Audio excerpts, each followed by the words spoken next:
Good morning, welcome to New Road, where play is about to start on day 3 of this Division 1 County Championship game between Worcestershire and Warwickshire. The overnight position is that Warwickshire are 112 for 4 in their first innings in response to Worcestershire's 307 first innings score. We only had 35 overs yesterday, I think, in the game.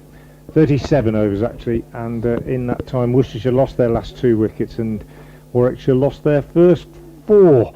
So we're about to start day 3. Tom Tailor is taking up the attack from the Diglis end of the ground, and he will be bowling to the youngster Hamza Sheikh, who is 11 not out, very stylish young Warwickshire batsman, and he batted pretty well last night, or yesterday afternoon, and he faces the first ball of the day and pushes it tentatively out into the covers where Kashif Ali does the fielding.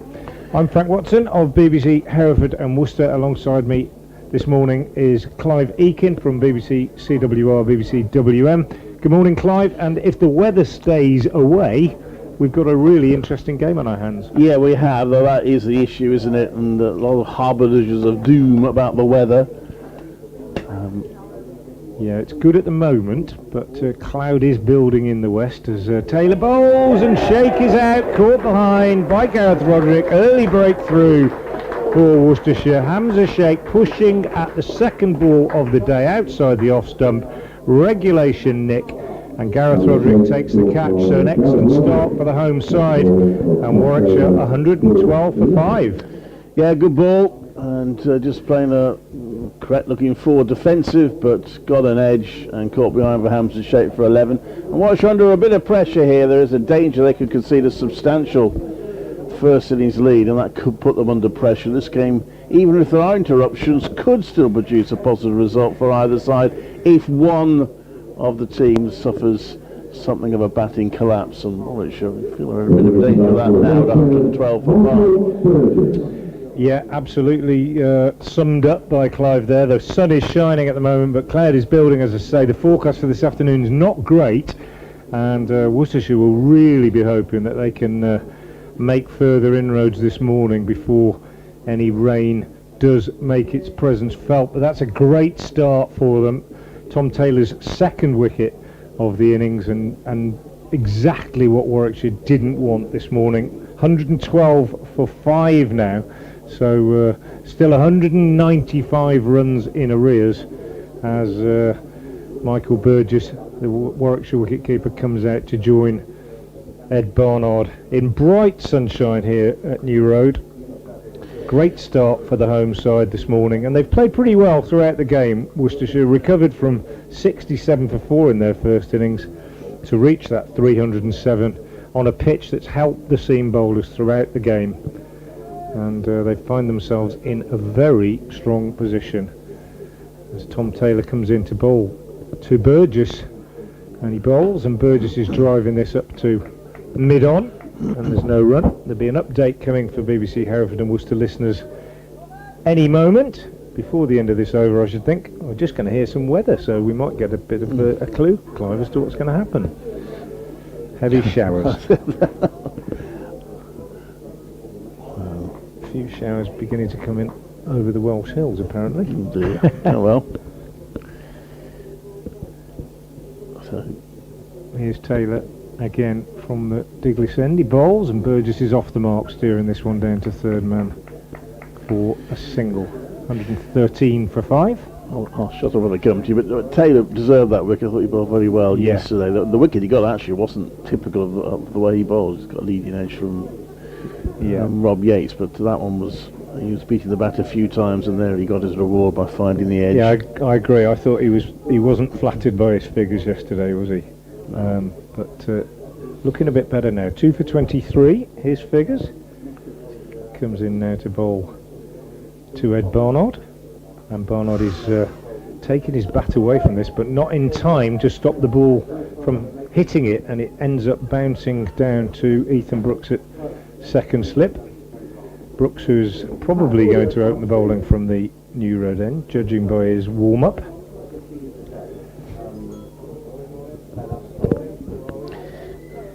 Frank should be having an update in a minute. So here is Taylor to finish the first over of the day.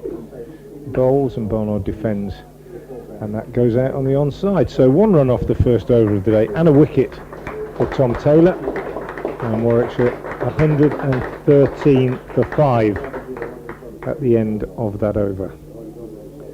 And I'm still wondering whether we're going to get required for an update. Doesn't sound. There we are, Clive. And it's actually going to be Matthew Waite, not Ethan Brooks, from the New Road end. Despite all the talk of weather, and I saw the national forecast yesterday, they've actually started on time everywhere so far this morning, so that's good news. And of course it is the first T20 International, a really big day for Jacob Bethel, the rugby school graduate, who is making his England debut against Australia in the T20. Waite comes into bowl right arm over, and that's pushed up to mid-arm. There's no run. The music coming from ahead for Worcester reminds me of last night when the rain was coming down. They started playing songs like It's Raining Men and It's Raining Again over the tannoy, which jolly entertaining while we watched the rain come down. I think it was pretty much only the media were in the ground by that time. The media and Ashley Giles. But anyway.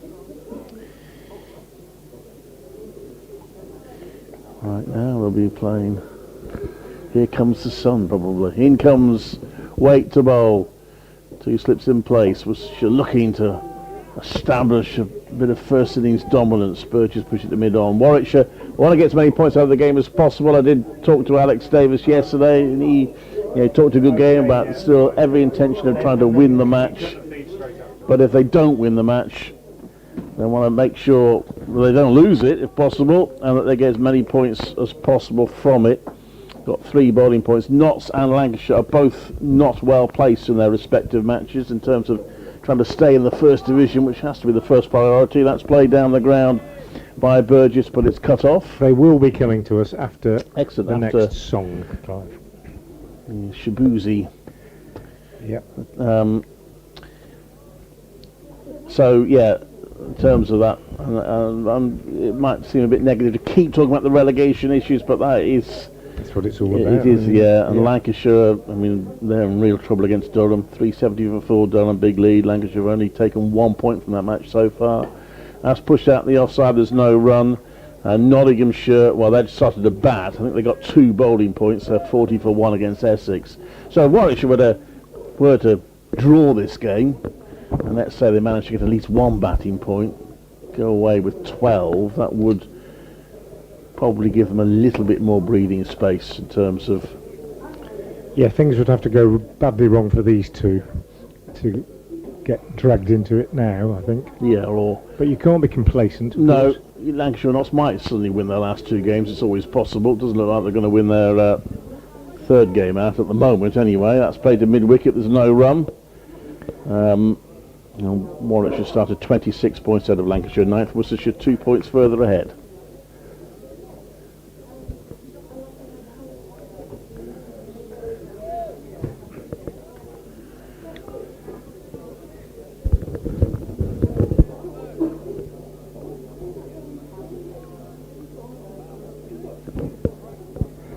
Morning, Elliot. Yeah, we're in the second over.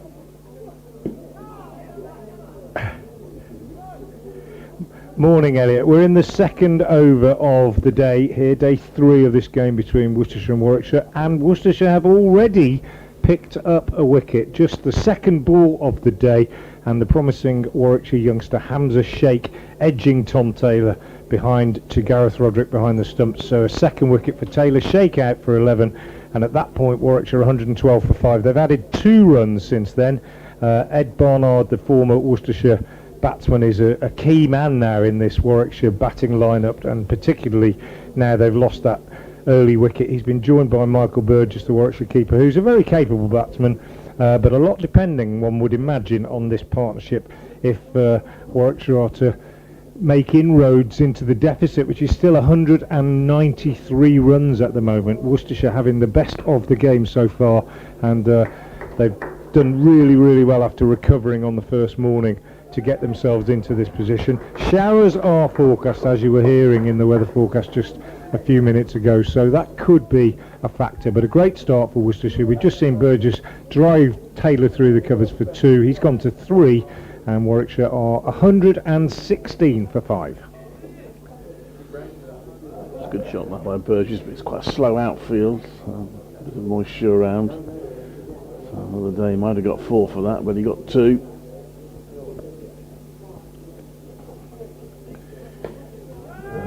Is it you or me? Is it you, I think. So I think you're doing this end.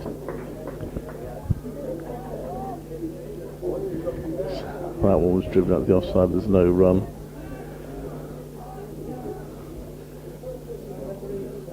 Frank might have to make a terse call.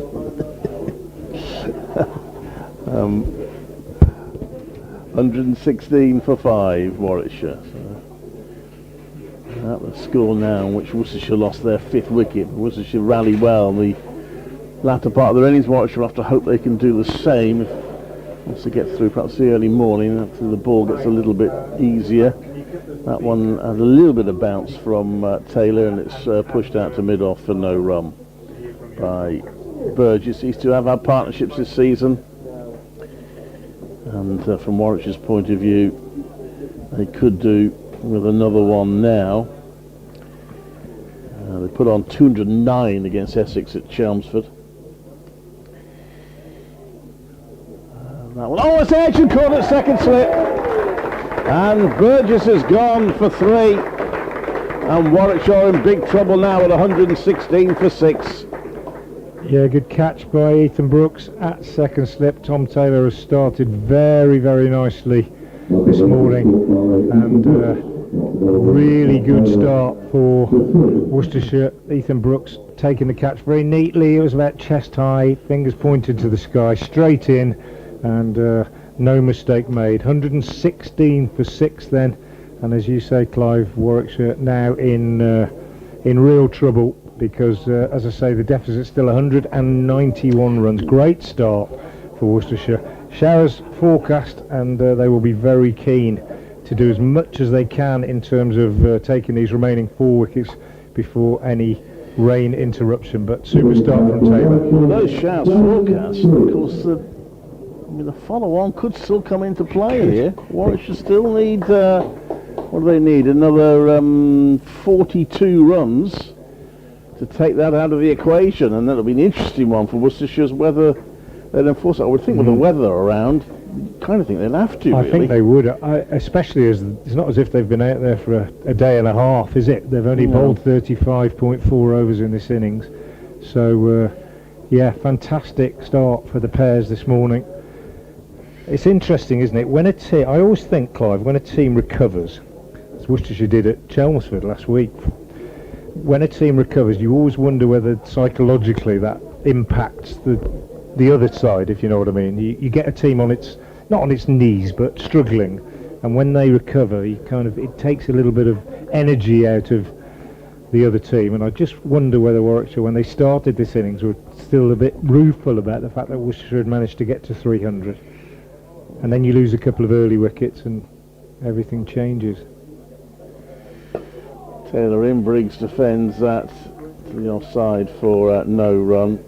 Yeah, well, I mean, I spoke to Alex Davis last night about a few things, and I did put to him what Worcestershire batters had said about not being in, and he said he was absolutely in agreement with that, that you never feel that you're quite in. Yeah, I think that's interesting. And I think they were disappointed that Worcestershire managed to get to 300 in the first innings. An extra slip's going in now. Worcestershire have got their tails up now, looking to push on here and see if they can get a big first innings lead.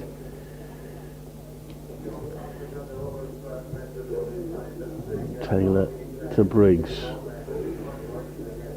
Right arm over. Briggs has hit that in the air but safely to a square leg where Verdi fields, and it's a single for Briggs. He's off the mark. 117 for 6. Yeah, good from Tom Taylor.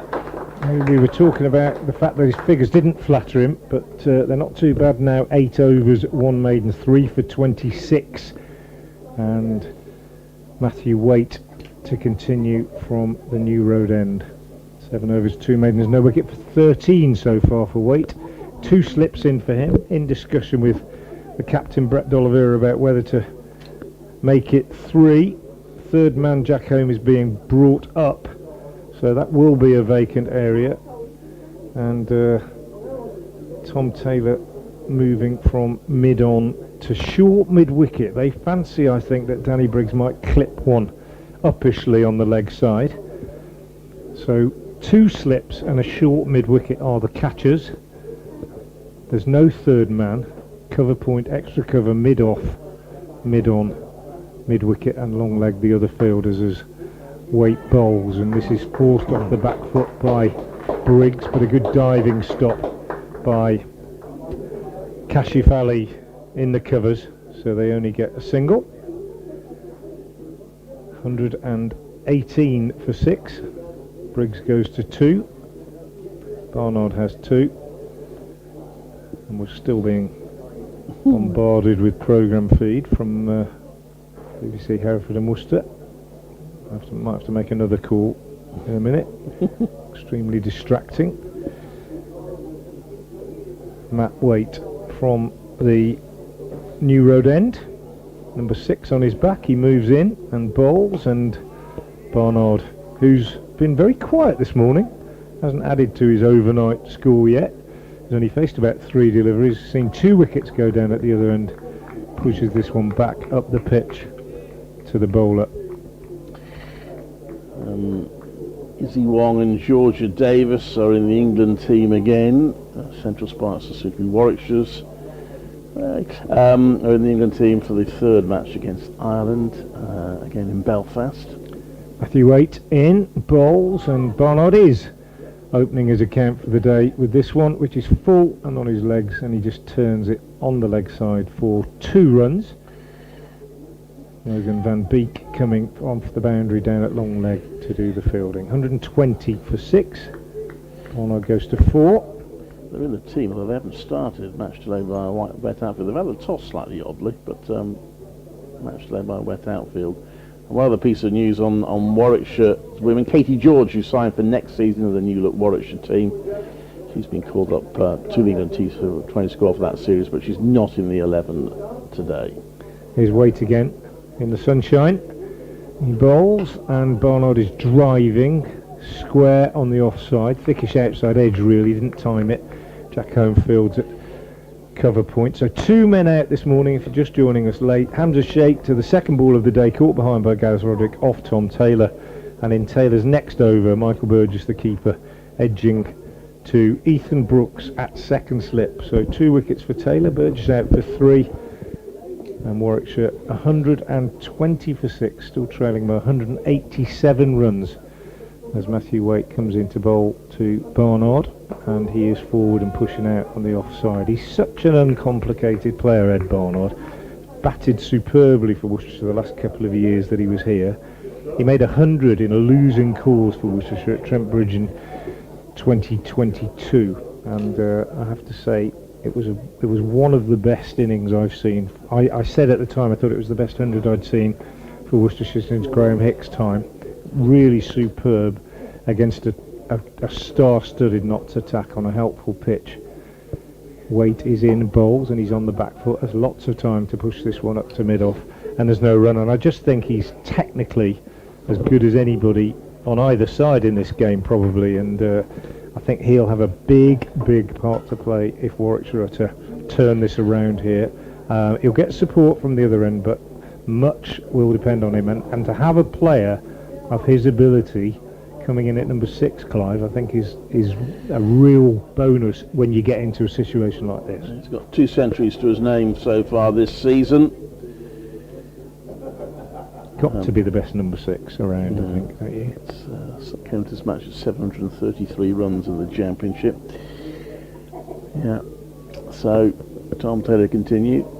Let's talk about Warwickshire's women there. I wonder what impact the change in the women's cricket will have here at Worcestershire as in comes Taylor. Oh, that wraps one of the pass. He's out. He's out. And Briggs has gone for 2, and no one could stay with Barlow. Briggs looks disappointed. Whether he felt he got a little inside edge onto that, I don't know. But he's gone for 2, and 3 wickets this morning for Warwickshire and Worcestershire. For Worcestershire rather than Warwickshire have work to do to avoid the follow-on here. They're 120 for 7. Yeah, excellent from Taylor. 3 wickets this morning. I thought that looked pretty good shout straight away. That was my initial impression. I'll have to have a look at the replay to see it from behind the arm, but it was a confident shout. Danny Briggs looked very disappointed with it, but he's had to go, and that is an excellent start for Worcestershire from Tom Tailor this morning. 8 runs added, 3 wickets have gone down, and the pairs are rampant at the moment. 120 for 7. As regards the women's game, I think, I'm not sure exactly. I think it's going to take 2 or 3 years for the new structure to shake down before we really know what the impact's going to be on the women's game for the clubs that aren't in sort of tier 1, as it were. Because Worcestershire had ownership of Central Sparks, and they played some games here, didn't they? They did. That will presumably stop now as they become Warwickshire and the Bears. I think we'll play a lot of the games at Edgbaston, and those that aren't at Edgbaston may well be at Portland Road. I mean, none of that's confirmed yet, but that seems the likely way of going. Michael Ray is the new man, and he has a word with Ed Barnard, who's probably just shaking his head. He's watched 3 go down at the other end, and the interesting thing about the wickets this morning, Clive, for me, is that none of them have come from those balls that we've seen taking off and taking. I mean, Burgess's was a little bit wide, I thought, wasn't it? And he steered it to slip really, but they've not been wickets that have been brought about by anything other than maybe just a little bit of nip off the pitch that you might expect anyway. But it's been superb from Taylor. It really has. Well, Michael Ray's normally quite an aggressive batter, but someone needs to stay with Ed Barnard now. He's bowling, and Taylor's on a hat-trick, and Michael Ray has a rueful look at the pitch, and what a morning this is turning into for Worcestershire. Michael Ray goes first ball, and Ed Barnard is in severe danger of being stranded here. 120 for 8. Absolutely superb stuff from Tom Taylor. Absolutely superb. Through Michael Ray. Good delivery. Angled in. Not sure if it nipped, but Ray didn't really get anywhere with his feet. And he was sort of caught on the crease, and it was through him before he knew it. Tom Taylor now 8.2 overs, 1 maiden, 20 for 5 for 20 I should say. Absolutely superb effort from Taylor, and the interesting thing is that I think I'm right in saying that Taylor went for 9, 11, 17 runs off his first 3 overs. So it's extraordinary, really, that his figures. He's turned it around. His spell this morning is just been. It's been sensational.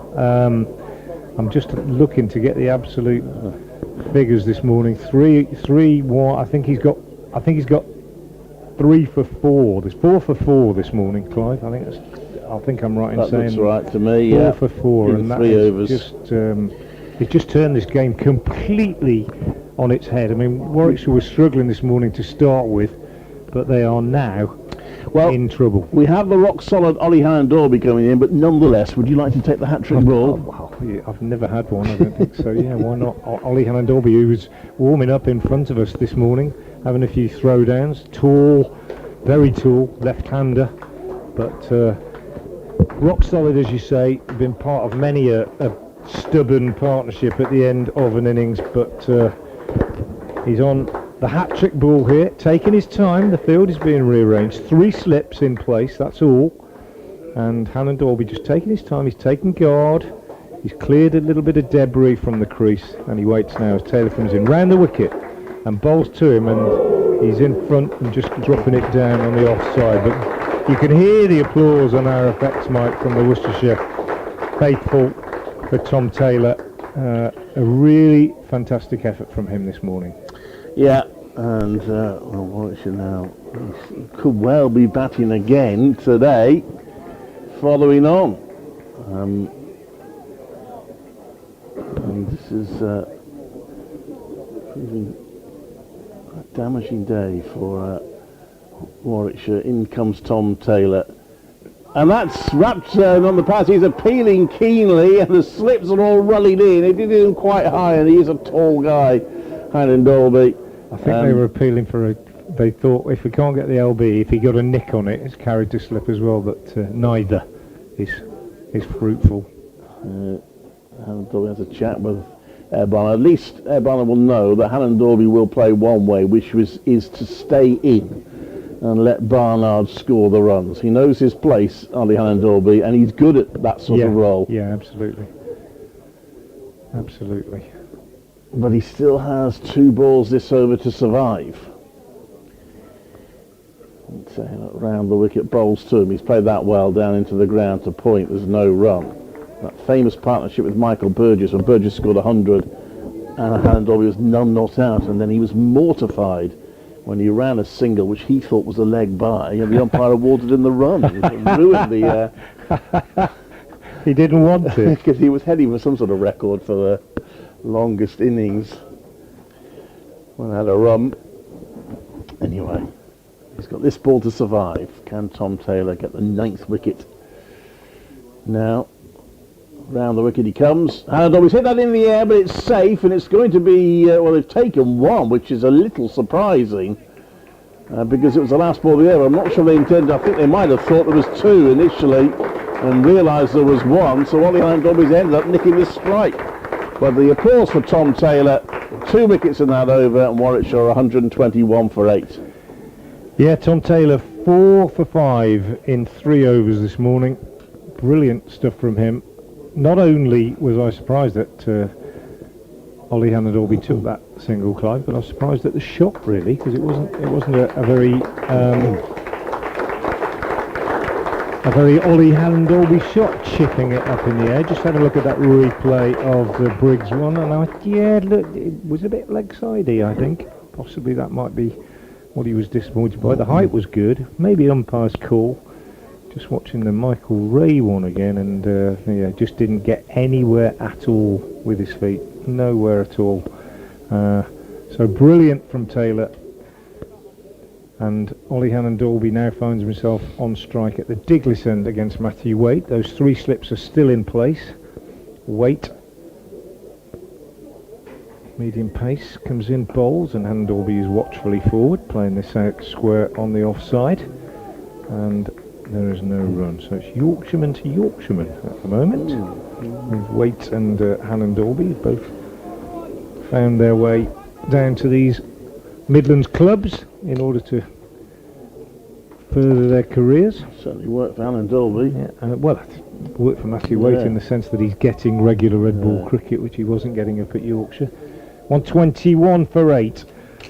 Waite in again and bowls, and Hannon-Dorby's driving nicely into the covers, but Kashif Ali is in the way of that one, that extra cover, and there's no run. If you're just joining us, we've had a sensational first 27 minutes here at Visit Worcestershire New Road this morning. Tom Taylor picking up a wicket with the second ball of the day. Hamza Sheikh caught behind by Gareth Roderick, and following that up with the wickets of Michael Burgess, caught at slip by Ethan Brooks for 3.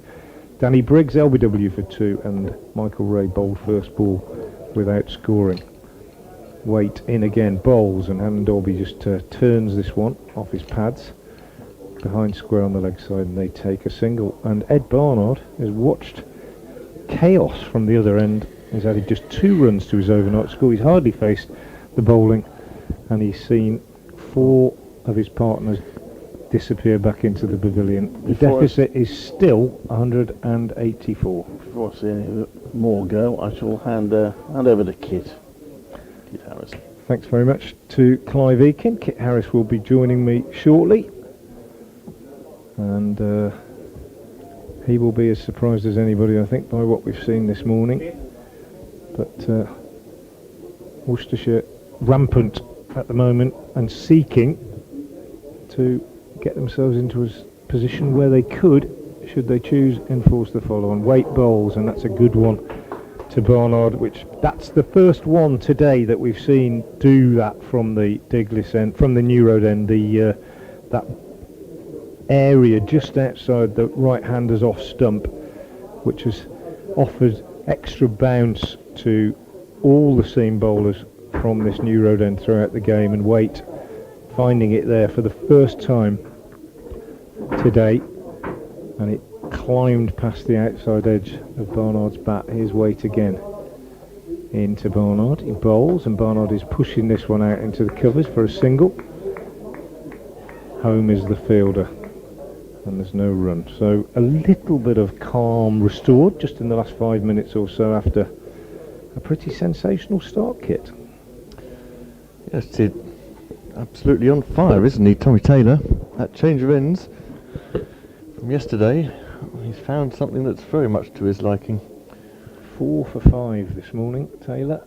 His figure's 5 for 27. He went for 16 off his first 3 overs, so pretty special since then. Waite in again, bowls, and Hannon Dolby is edging this one down to third man, and they don't take a single, which was comfortably available, which tells you how they are thinking about playing it for the next few overs. Ed Barnard has huge responsibility. He's on 5. It's 123 for 8. So 158. That's the key score at the moment, I believe, for Warwickshire. It seems a way off, that's for sure, given how Taylor has been. But the Warwickshire faithful must take heart from the fact that Barnard is still there and on strike. The field is very well spread other than the 2 slips. And Taylor bowls and is driven. Taylor manages to get the fingers on it. I wouldn't have gone for 4 anyway. That would probably have been a declined single. But a good stop nonetheless from Taylor. Barnard's looking at his options here. He's having a good long look out towards Graham Hick Pavilion. There's a fielder at deep point, deep third, going straight seems to be the option for the boundary. Taylor bowls, Barnard defends. So Taylor's going to bowl full with those 2 slips waiting. Mid on and mid off up. The Worcestershire plan then is try and hit us over the top. 2 back square on the offside, 2 back square on the onside. The only thing is, I might be slightly inclined to have an extra man catching in the cordon. Just the 2 slips at this stage isn't the most attacking that Worcestershire could be. Taylor bowls, left alone. You suspect a touch of movement away from the right-hander. The ball is now in its 40th over, so it won't be enormously lively. It's been lively enough in the hands of Taylor to get these 4 quick wickets in the first half hour today and land Warwickshire in a pickle. We're halfway through the over. Taylor is in again. Barnard Goes for the single on this occasion, just drops the ball very gently off the bat. There's an appeal for run out at the non-strikers, at the striker's end, because Hannon Dalby was jogging the single. It was a direct hit from second slip, who ran round to gully. 124 for 8. Barnard to 6, but at the moment it's about strike farming. And now Taylor has the luxury of 2 balls at the left-handed Hannon Dalby, and now the cordon is augmented by 1. The slips very close together here. Around the wicket comes Taylor. Hannon Dalby feathers down the leg side, a pretend catch celebration from Roderick. There wasn't actually anything on the ball, and that was a good back of a length ball to a right-hander. Taylor getting his direction wrong, but he's still got 1 more go at Hannon Dalby in this over. 1 run from it so far. Field still optimistically spread, just in case Hannon Dalby fancies a single. Here's Taylor, and that's an immaculate defensive, getting his body behind the ball on the back foot Hannon Dalby. So they've got through that over. Taylor's figures 5 for 28. Warwickshire's job really, as far as Taylor is concerned, is see him off, eh, Frank? Yeah, good stuff from Tom Taylor. 5 for 28, his figures off 10 overs. Just the 1 maiden, but I think he went for 16 off his first 3, so just unconfirmed since then. 7 overs, 1 maiden, 5 for 12. Extraordinary from the big man. What a signing he has proved to be this year for Worcestershire. Here's Matthew Waite bowling to Ed Barnard in the sunshine. 2 slips, the rest of the field well spread, and Barnard, well, he's indicated his mood by walking down and having a right whack at that one. Didn't time it.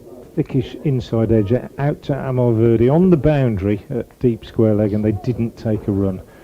So Barnard has decided he fancies this back big gap at mid wicket, and a response from D'Oliveira. He's brought out the second slip. He's going to go into short leg, I think, and Verdi, I thought he was moving around the boundary at mid-wicket, but he's actually decided to stay on the boundary, and the helmet is not for short leg, it's for Roderick, who's going to stand up, as he sometimes does to Matthew Waite, although if it bounces quite steeply, as we saw with Burgess in the first innings, it can be quite testing for the keeper.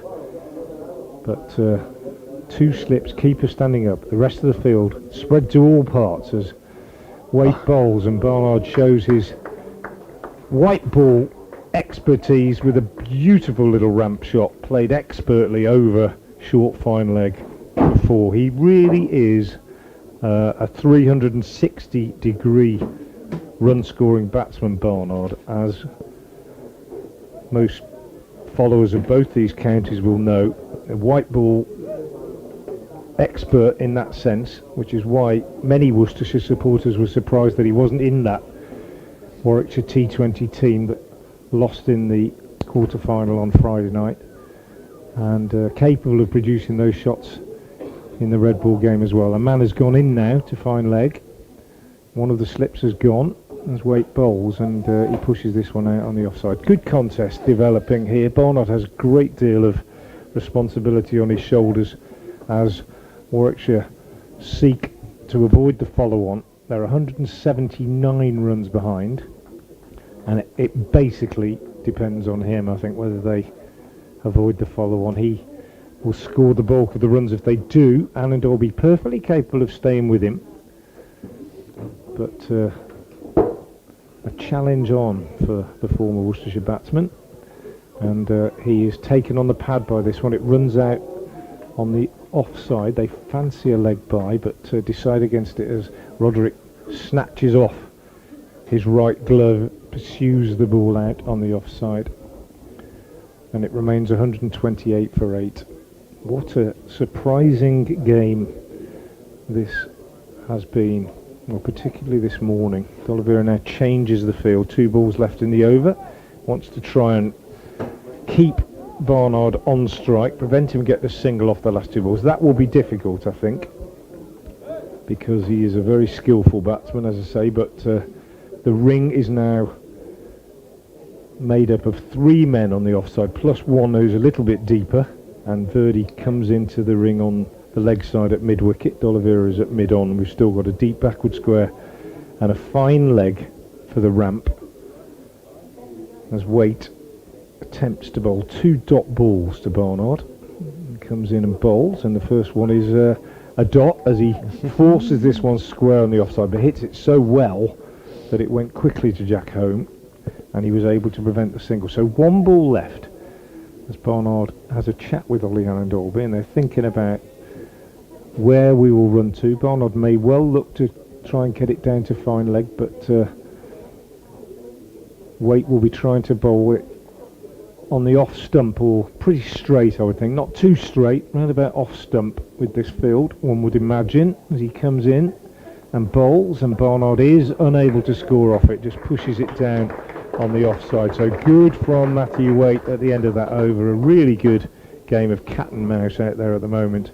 And Warwickshire, who began the day on 112 for 4, have added only 16 runs this morning, but they've lost 4 wickets in doing so, all of them taken by the man who's about to bowl again from the Diglis end, Tom Taylor.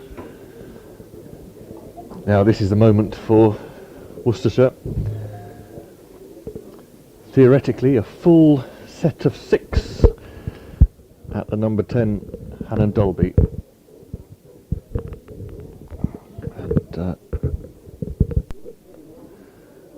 3 slips there.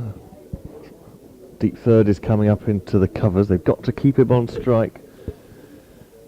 The risk is 1 down the leg side of the left-hander, because there's a fielder at long leg, Verdi, but the tickle's going to give him 1. He faces Taylor now, very full, looking for the edge, but Hannon Dolby gets the full wood on it there, pushes it back to the bowler.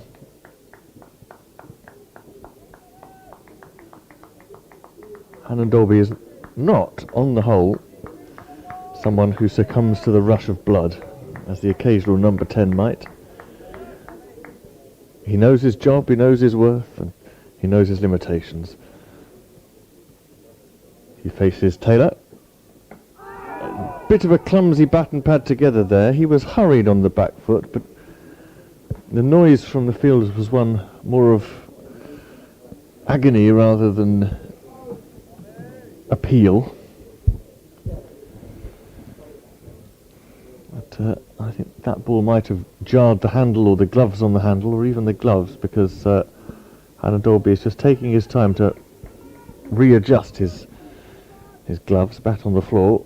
But he's picked it up now and has settled into his stance again, and waits for Taylor, who bowls a sucker ball outside the off stump. That was a drive me ball, a little fuller, and Hannon Dolby very sensibly and maturely leaving it alone.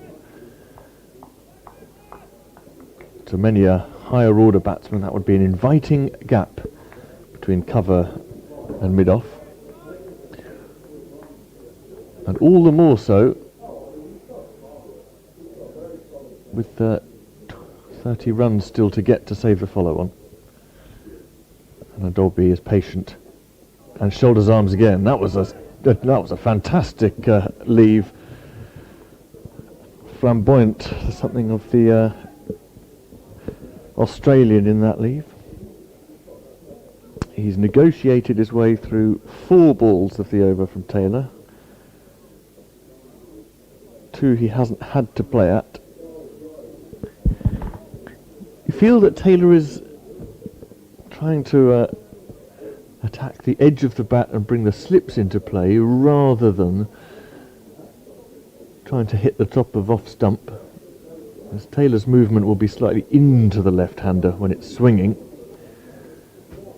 He bowls to Hannon Dolby, who gets nicely in line once more.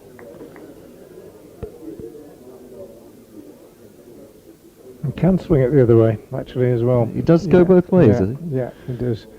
Particularly with the white ball, he goes into the right-hander quite sharply with the right ball at times. I think he's probably, from this angle, he's probably aiming at off stump, but there is always that chance of a little bit of nip one way or the other. Here's the last ball of the over. Hannon Dolby is bowled! Very full, beaten for pace, I'd say. Nearly got through the over, but Taylor now has 6, and Warwickshire are 9 down. Still 30 short of the follow-on. There's still time for Taylor to take another wicket or to concede more runs, but at the moment 6 for 28 are his best first-class figures, previously 6 for 47. Yeah, well, it's just been superb from Tom Taylor this morning, absolutely superb. He's made the batsman play almost every delivery. There was that one flamboyant leave that you talked about, Kit, but almost every delivery he's made them play, and it's just been sensational from Tommy Taylor this morning. That's absolutely magnificent stuff from him. 5 for 20, 6 for 28 now, 5 this morning, and I make it, I'm just going to check, I think it's 5 for 7 this morning, but I'll just check. That was a wicket maiden. He conceded 1, 2, 5 and 1, so I think it's 1, 2, 5, 6. 5 for 6 this morning, I think. Absolutely remarkable. I don't think any of us expected this kit this morning when we arrived at the ground. I really don't. Well, the game has paid us back for the long and boring waiting in the rain yesterday afternoon. It's very helpfully moved itself on a pace. Yeah, 5 for 6 this morning. Rushworth, the new bat. Probably if the lower order, Ray, Rushworth and Hannon Dolby. Rushworth, for my money, is the most secure, certainly the most mature, 38 years of age, very experienced man. 173 first-class matches is the most of anyone in this game. He'll be glad to get a few sighters as the non-striker. As Van Beek is going to bowl to Barnard. I think Barnard now has to try and gather the runs while he can. I think we'll see a range of shots from Barnard. Worcestershire have taken a very interesting approach here to try and tickle and tempt him. Most of the boundary fielders are 10 yards in from the line. That first ball, a swish across the line. Barnard's got to get 30 more.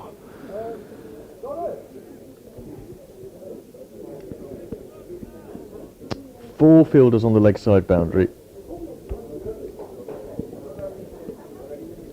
3 on the offside boundary or just in. Van Beek has been hit in the air. Underneath it is D'Oliveira and takes the catch. They've done it. Worcestershire have put themselves in a position to enforce the follow-on should they want to. Everyone on the field rushing out to their captain to congratulate him on the catch and ask them what's the news. Barnard goes for 10. Van Beek takes his second wicket. But all the applause is for Tom Taylor. 6 for 28. Career best figures. And he's receiving an ovation from the New Road crowd, as he should. He's turned a level game into advantage Worcestershire, and he's leading the team off now. Raising the ball, as is the fashion now, as he reaches the Graham Hick Pavilion. All his teammates joining in the applause. We haven't yet heard whether the follow-on will be enforced. Now we have. Warwickshire all out for 128. They're going to have to go round again. And Frank, Yeah, well, everything's changed. everything has changed massively. An absolutely remarkable mini session of cricket this morning at New Road. Fantastic effort from Tom Taylor, who picked up this morning, by my reckoning, 5 for 6, and that is his career best figures, as you quite rightly say, Kit. And I don't think anybody thought that Warwickshire would be following on in this game, but it's a sensational effort by Worcestershire. Just shows, I think, what a bit of confidence can do. They've won their last 3 in Championship cricket, including that remarkable turnaround at Chelmsford last week, and it's a side that's playing with a lot of confidence and a lot of belief, and it just shows. And when they get on a roll, they get on a roll, and Tom Taylor was absolutely irresistible this morning. 128 all out. Warwickshire will follow on, and we'll be back to bring you that follow on in around about 8 minutes time. Until then, get your breath back. Thank you for being with us.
Well, welcome back. I don't think Alex Davis was expected to be batting at 26 minutes past 11 this morning. What a performance from Tom Taylor. But what a debacle from Warwickshire, to be honest. All out for 128. Their lowest first innings total of the season so far. Tom Taylor taking 6 for 16 today, but his overall figures, 6 for 26, I made a note of, are the best figures by any bowler against Warwickshire this season. 6 for 28 he finished on. Good news for Warwickshire is that the spell was long enough that he probably won't be able to carry on in the start of the new innings. Stretching for that is Yates. He's got that away for 4. Well, there we are. That's 4 of them knocked off. Van Beek is the bowler. He's been the most expensive bowler for Worcestershire. It's a curious one for Van Beek because he's now bowled consecutive overs. Bowled from this end, the last over of the innings. I think I'm right in saying. And now he's bowling the first over from the Digger new innings, of course, so he's allowed to do that. It's like the 100.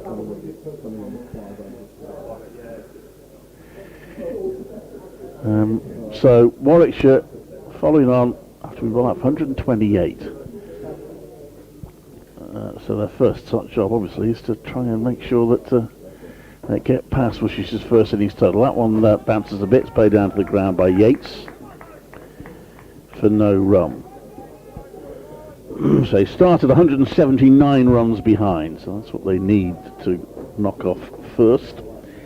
And a result in this match is suddenly looking very, very possible, and very much Worcestershire,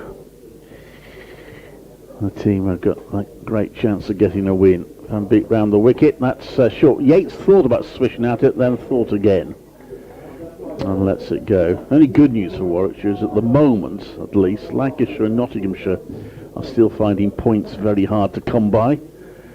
Lancashire still only got 1 point from their game against Durham. There's only they need 2 more wickets to get a second in 11 overs. And Nottinghamshire 53 for 3. They got 2 points so far from their game at Chelmsford. But of course either of those sides could maybe hang on for a draw and pick up 8 points for a draw, and that would put the pressure on. So Warwickshire's certainly under pressure. Van Beek bowls and Yates carves that to point. It's tipped round the post, so he'll get a single. Positive start from Rob Yates, and now Alex Davis, who passed 1,000 runs in the first innings. Spoke to him about it afterwards. He was very pleased. It said it was a target he set at the start of the season. He was a bit annoyed to get out when he did on 58, because this season he's converted it's now 2 50s he hasn't converted. He's got 4 centuries. That includes a double century. Certainly do with a century now. Crowd are really up for it. It was going to give a huge round of applause when they heard that the follow-on was being enforced. Van Beek bowls. Davis pushes it to point. There's no run. I think the weather forecast made it a no-brainer for Worcestershire. Really interesting whether they would have enforced it if they'd expected no more interruptions, which is now the end of yesterday, but had little choice really given the weather forecast. Well, they may well have, because the pitch won't be spinning like crazy on the 4th day. No. The first innings was quite short. It was the start of a day they expected to bowl all day. That one is shortish, and Alex Davis doesn't get hold of it. It's played to mid-on. There's no run. Well, Duncan Fletcher famously said that the follow-on is overrated. I think since he said that, it's become underrated. Yes. Warwickshire notably didn't enforce a follow-on at Chelsea. Alex Davis got a lot of criticism for that. I think some of it a little unfair, because there were good reasons why he didn't enforce a follow-on, and it wasn't really his fault that Warwickshire batted abysmally. Probably their only worse innings in this one, in the 3rd innings of the match in that game. But he did take a bit of stick for that, because Warwickshire went on to lose a game they had appeared to be in total control of. Matthew Waite is going to open the bowling, bowl the second over to Yates. He warms up by rolling his arm over a few times to his closest fielder, who is Verdi, who, bless him, has had nothing to do except face 2 balls. In comes Yates, in comes Waite, and Yates leaves it alone outside the off stump. That was just a sighter. There are 3 slips, hoping for something to happen while the ball's still swinging.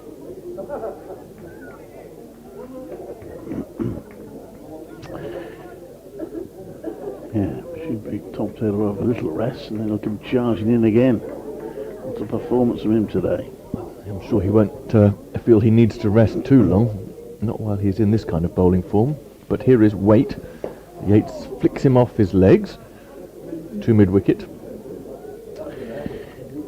And maybe holding him back as well, because there's a feeling that with the Kookaburra ball it tends to start, if it does do much, if it starts swinging a bit, it tends to be sort of when it's a few overs old, not necessarily when it's absolutely brand new. The battle of bonus points was won by Worcestershire. They had 5 in the bank, Warwickshire 3. Waite in again, and Yates is defending down the ground. Back to the bowler. Well, that is the worry for Warwickshire. If they lose this game and only get 3 points, it started 26 points clear of Lancashire. Now, they'll be okay if Lancashire and Notts both lose, because neither of those teams are going to get many bonus points. But if either or even or worse still both were to draw, you could see the gap down to only about 10 points or so. Waite is in, bowls to Yates, it's hit on the pads, there's a big appeal, the finger goes up! Yates is devastated, but the jubilation is on every face of the Worcestershire fielders. 5 for 1, Warwickshire still in bother.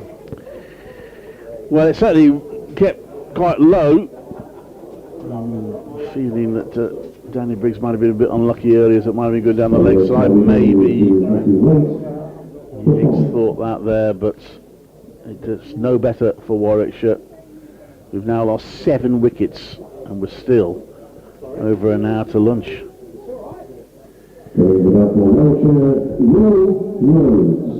Yes, we've almost gone round again. Yeah. Rhodes comes out, well, the next man out, should we see Hamza shake at number 4 before lunch, he's already had a go this morning. Rhodes made 13 in the first innings, and he was dismissed during a little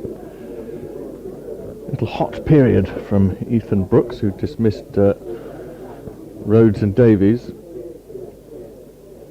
He hasn't even had his turn with the ball today. He was the form horse when this game began, and when Warwickshire's innings began. He's gone for 5. I'm not sure. Danger of subsiding to a very quick defeat. It's got 9 weeks left, of course. One big partnership will change things, but at the moment it's hard to see where that's coming from. Warwickshire in trouble against the new ball. The sun comes out almost mockingly. His weight full to Rhodes, another left-hander. He defends to mid-wicket. Yeah, I've seen the replay of it. It looks a decent enough shout. Yates thought, again, did he get a tickle on it? Whatever. He might have felt it was a bit leg-side-ish, but ultimately the umpire thought it was out, and it certainly wasn't an outrageous decision. Last ball of the over. Waite is driven down the ground confidently by Rhodes. He's going to get off the mark here with 2 excellent sliding work out on the line. Prevents the boundary. Rhodes to 2. Waite has 1 for 2, and Warwickshire are 7 for 1 in their second innings.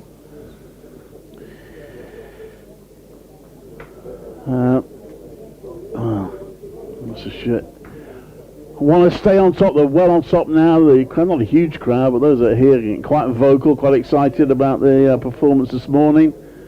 Probably rocked in this morning thinking, well, we might not see that much cricket. We'll see a bit, and maybe we'll get a wicket or two. And I don't think they expected this, but they're enjoying it, the Worcestershire faithful. A win here will absolutely cement Worcestershire's first division status and allow them to start looking up the table a bit for the last two games and see how high they can finish.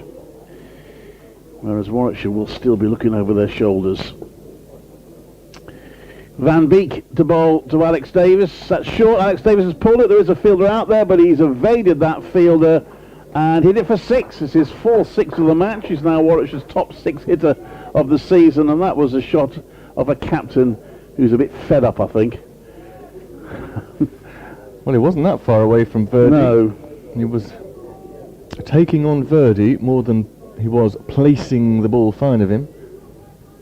He did get it fine of him by about 15 yards. Only needs a top edge. A bit too much bottom hand. Next one for Van Beek. He's just pushed onto the leg side by Davis for a single. And there's actually a shy of the stumps. The ball hits the stumps. Davis has bat inside the crease, and he then wonders whether they might get an overthrow, but it hit the stump a bit too hard, so it slowed it right down. If it had been a glancing blow, then it might have run away, and they might have been able to get an extra run, and they'll take any extras they can get. 14 for 1. Needing 179 to avoid the innings defeat here. Warwickshire got their first win of the season in their last match. Now they are up against it in terms of trying to avoid what would be their fourth defeat. They've all come away, their defeats. Games at Edgbaston have been largely drawn, apart from that win against Kent. This next one, was edged by Rhodes. It's along the ground. It's going to go for 4 down to third, and he did keep it down with soft hands, but nonetheless it was a genuine edge. So heads in hands from Van Beek and some of the fielders. 18 for 1. Warwickshire and Rhodes on to 6. And Beek's first couple of overs are going to be expensive again, just as they were in the first innings. 1.3 overs, none for 16. But credit to him, it's because he's trying to be aggressive. He's trying to hustle the batters. Yep. This one is defended by Rhodes. Bit of pace there from Van Beek. There's no run. Rhodes out for 13 in the first innings. He's off the back of a big score against Kent, so he's got some form. What should need their senior batters now to steady the ship, get a partnership going and start getting them maybe taking a little bit of the edge off this Worcestershire attack, who are full of beans at the moment. Van Beek bowls, and a bit of an inside edge from Rhodes, but it's a comfortable single to back of square leg. 19 for 1, Rhodes on to 7. Left-hand, right-hand combinations, so fielders and umpires have to switch round. Umpires always look a bit fed up, don't they, when they have to go from one square leg to another. They usually try and find an excuse for not doing so. Oh, the sun's in my eyes on that side, I'll stay where I am. Umpire here trudges to his position at square leg for the right-handed Alex Davis. And Van Beek comes right on over the wicket to him, and Davis plays that back to the bowler for no run. Well, the 6 off that over made it a good over from Warwickshire's point of view. There was also a slightly fortuitous 4 for Rose and a single, so they got 11 off it. 19 for 1, Rose 7, Davis also on 7. They are still 160 behind Worcestershire's first innings total. Yes, 160 just to make Worcestershire bat again after this extraordinary collapse this morning. It's going to take the best part of, 2 sessions, take us after tea, if they bat well and the weather cooperates. Neither of those things are given in this game. I Matthew Waite has taken his first wicket in the previous over and now bowls to Rhodes. And that lifted from a length, was already being left alone by Rhodes. He committed himself to the leave. That's some decent bounce on a pitch that's supportive of good seam bowling. If you drop too short, the ball has a bit of tennis ball bounce and is there to be hit. It's a bowler friendly pitch, but I don't think it is that by design. Rhodes facing Waite, and leading edge here as he tried to play straight, and the ball squirted off the bat to point all along the ground though again. That's the second time in as many overs that that's happened to Rhodes. Didn't get a run for it this time though. We'll follow what's going on in all the matches on the BBC County Cricket page, same one you may well be on if you're following us on the sports app or on the line. Ben, Chris, Alex and Michael in charge today. Waite is in again. Down the leg side, Rhodes tries to glance it, misses it. Roderick tumbles and takes.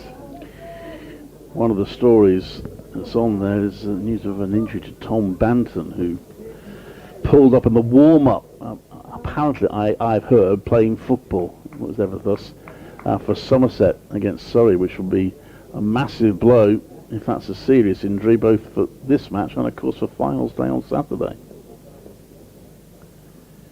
Waite to Rhodes. Now he does glance off his legs and he's going to get 4. He had a sighter at the ball before. This one he got a good chunk of. That's his progress into double figures. Now has 11. I saw that injury to Tom Banton on the video and the way he was carried off, and I would be amazed if he plays any more cricket this season, given how grave it looked. That would be a huge blow for Somerset. Cue the usual discussions about warming up, playing a game which is carries its own injury risk. Waite bowls to Rhodes, down the leg side a third time, and this one he misses again. Roderick had to move quite sharply, had to run almost to the onside to gather that.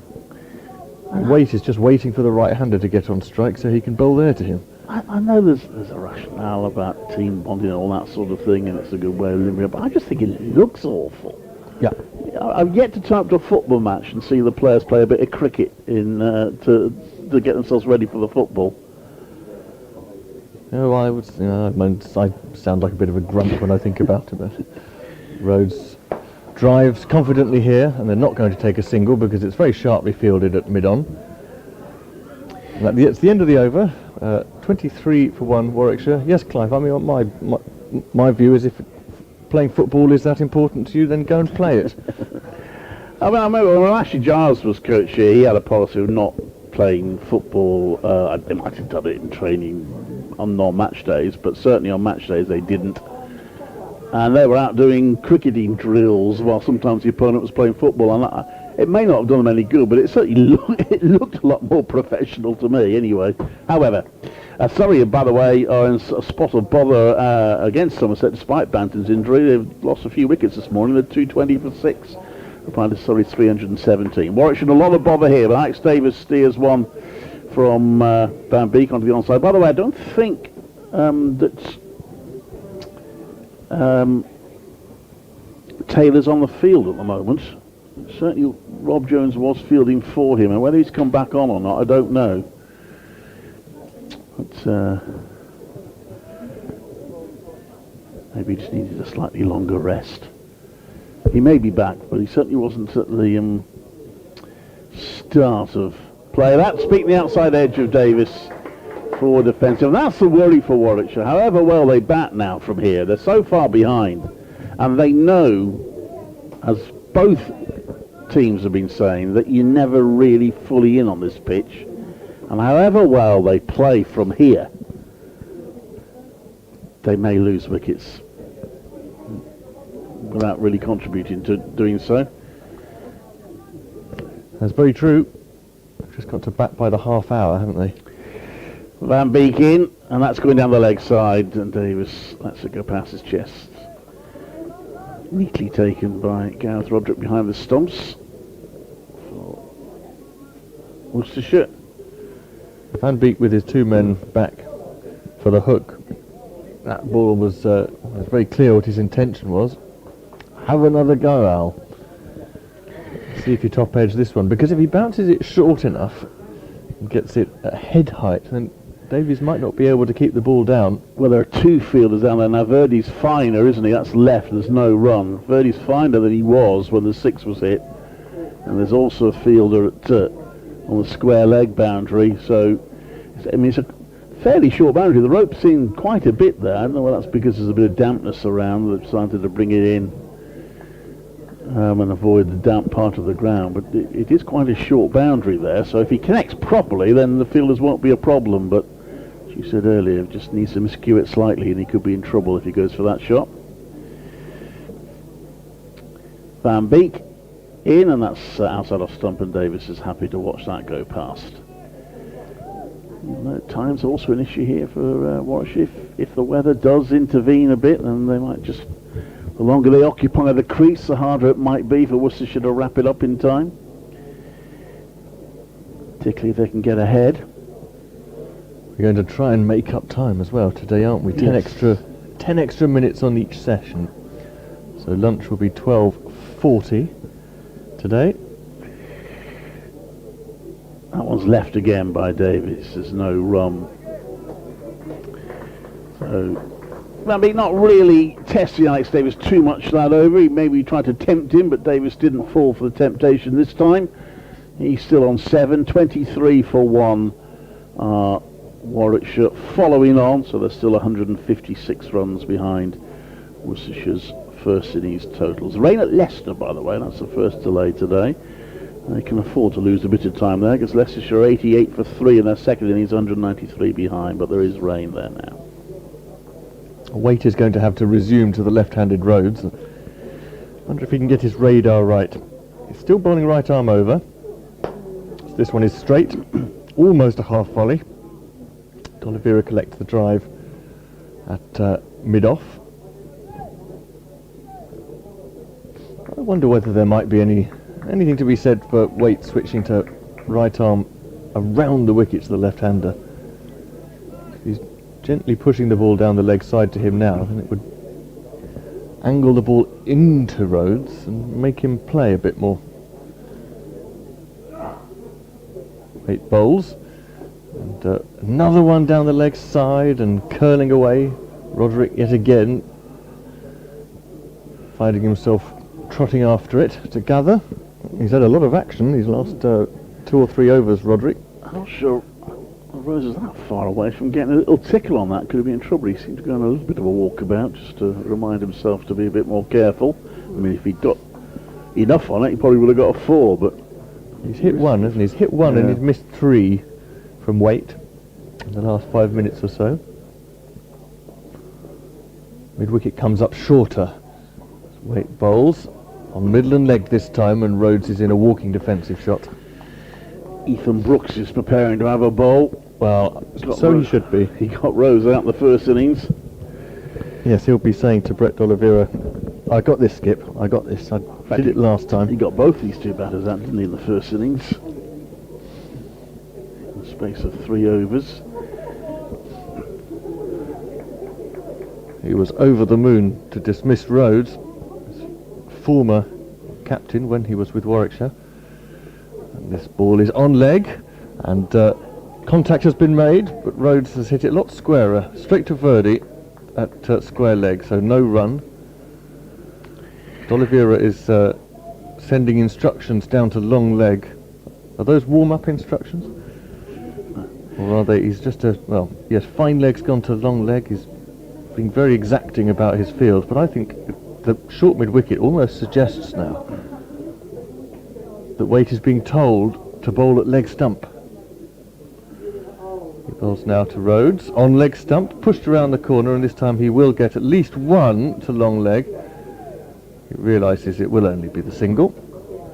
It's So the strike at least is rotated. Waite will get a taste of a right-hander, just for one ball, mind you.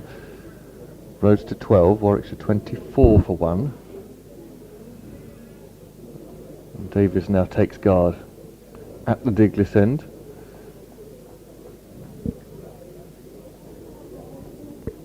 He's looked to be aggressive in this innings, just as he did in the first innings, and he profited by it on the opening day. 58 he scored before that mini collapse.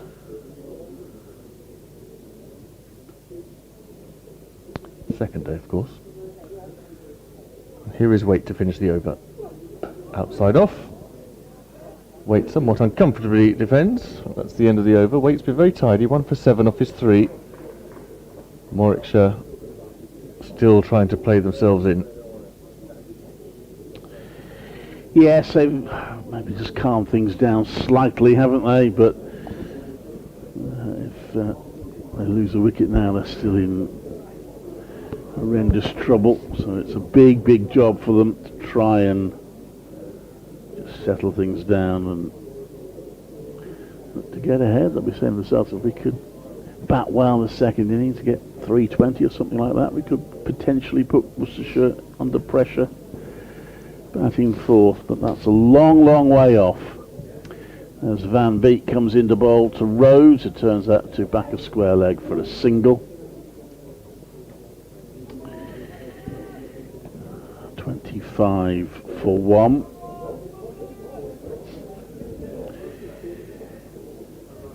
So 7 wickets falling in just over an hour. I think it was 11:33 when the 7th wicket fell. The first 5 all going to Tom Taylor, as Warwickshire was skittled out for 128 in their first innings, following 179 behind, and Rob Yates already out in the second innings as well. And that's pushed to mid-off by Davies for no run.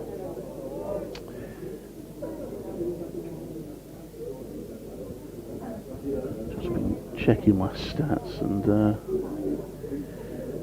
2019, 2018, bear with me a moment.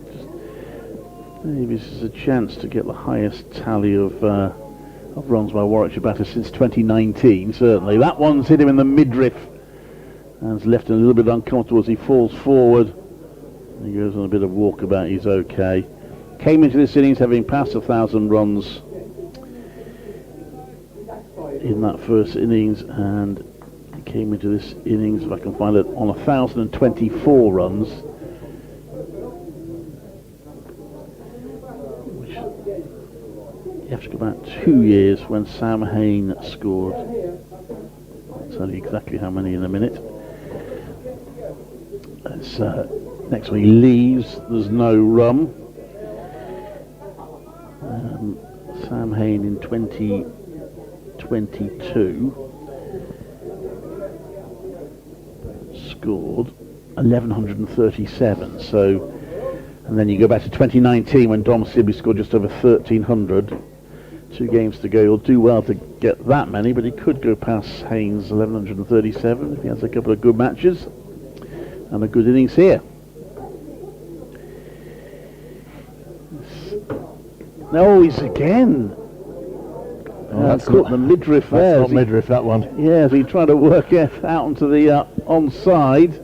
He's going on walkabout, and these deliveries maybe not bouncing as much, but sort of spearing into him a little bit, making him look very uncomfortable. Will Rose has come down the pitch to check to see if he's all right. Not come all the way down, no. Davies has said, "You get back there. I'm okay."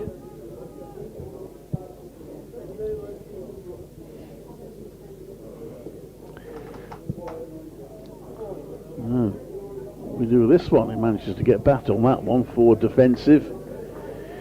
Van Beek making Alex Davies look somewhat uncomfortable. He survives the over, 25 for 1. Warwickshire. And with the extra half hour, there's still 85 overs left in the day in theory for Worcestershire to try and bowl Warwickshire out again. But of course, the weather forecasters are suggesting we might not get all those in. But so far, uninterrupted day to play. The interruption was the 10 minutes in between innings. Now Matthew Waite is making some very exact adjustments to the field. He's being really clear about where he wants everybody, and he's absolutely attacking leg stump here. This is an interesting field. It's got still the long leg and the short mid wicket, but square leg has gone to almost a square mid wicket now, and the leg gully has gone in, quite a wide one, in a catching position. So they're definitely going to attack Rhodes on the leg stump here. He hasn't actually hit the ball in the air off his pads once. He's turned it round the corner a few times. He's been in control so far. Waite begins a new over to him. On middle and leg, and on a length this time, a bluff ball. Rhodes walks into a defensive shot. D'Oliveira has the ball at mid-off. He found that very amusing. He's so peppy. It's his club. Brett D'Oliveira. He's always laughing. And well he might in this situation, yes, with Worcestershire having such a good morning. His heart and soul are in being here, playing for Worcestershire, captaining. Waite bowls to Rhodes on his thigh pad, and Rhodes decides to push it back towards the bowler rather than tickle it off his hip. He's conscious of that leg gully. I can't see who that is at leg gully, Clive, can you? I can't. Well, Frank will be back in a mo, so he might. Get your field glasses out, see if you can spot.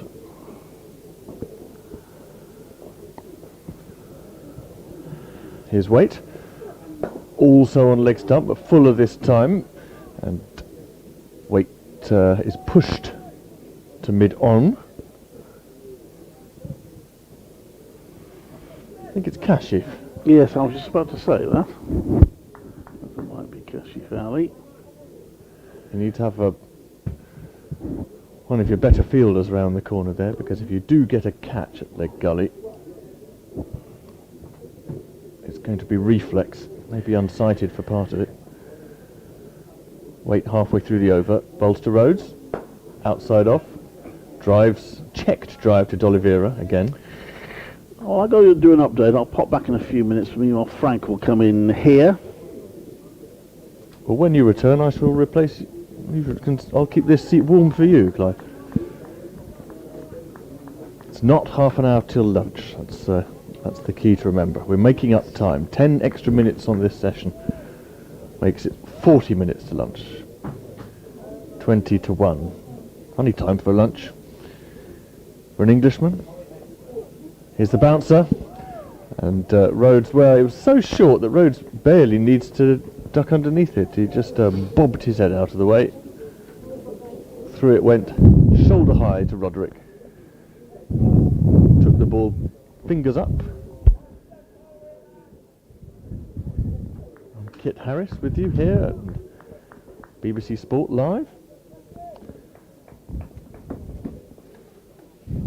Frank Watson sliding into the chair alongside me. Calm down a bit now after the excitement of this morning. Normality has been resumed a little bit by these two, hasn't it? Even if you said to Worcestershire you're going to go into lunch with Warwickshire 1 down, they'd still be delighted with that outcome. Goodness me, wouldn't they? And look, I'm an over too late on this, but over too early, but Waite has now switched to right arm round the wicket. Angles one in to Rhodes, who leaves it on length, but immediately a bit more threatening though. A little bit of a slide back into him. I think that's a good option, as they say. 25 for 1 Warwickshire at the end of the over. It's a maiden, and Waite has been parsimonious. 4 overs, 1 maiden, 1 for 7. Yeah, and Van Beek to continue from the Diglis end. 4 overs, 1 maiden, no wicket for 18. Tom Taylor, hero of the morning, just having a little breather.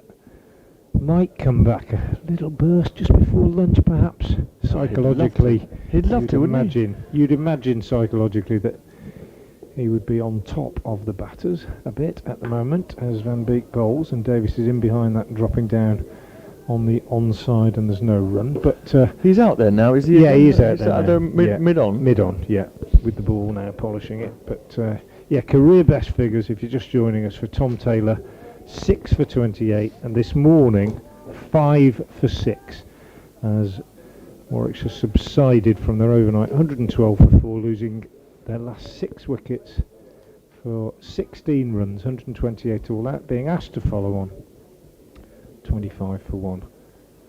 Van Beek is in and bowls, and Davis is blocking a very full delivery up to mid-off. Taylor was off the field at the start of this innings. Rob Jones was on, but clearly nothing too serious, a rub down, or maybe he was just having a long admire of the scorebook. Yeah, yeah. Maybe just phoned his mum and dad, although they might be here. Oh, I hope they so. often are. His brother plays for Surrey, of course, so they have to divide their time between the two. Van Beek bowls and Davis drives up to mid-on, where the very man that we're talking about, Tom Taylor, does the fielding. He picked up the wickets this morning of Shake for 11, Burgess for 3, Briggs for 2, Ray without scoring, and Hannah Dalby for 2. Logan Van Beek wrapped things up. 128 all out, Warwickshire. Sensational morning for the pairs. Looking to build on that. They've taken 1 wicket in this second innings as Van Beek bowls, and this is steered down on the offside by Alex Davies, the Warwickshire captain. The man out in this second innings is Rob Yates, who was LBW to Matthew Waite for 5. 5 for 1 at that point. 20 runs added since then for this second wicket. But easily the most exciting morning of cricket on this ground this season, as far as Worcestershire are concerned. Van Beek bowls again outside the off stump, and this one's left alone by Davis. And well, we were all musing about whether weather would intervene, weren't we, this morning? And now I'm pretty sure that if you're in the Warwickshire dressing, you're very much hoping that weather will intervene, because it's quite a long way back for them in this game now. They still trail by 154,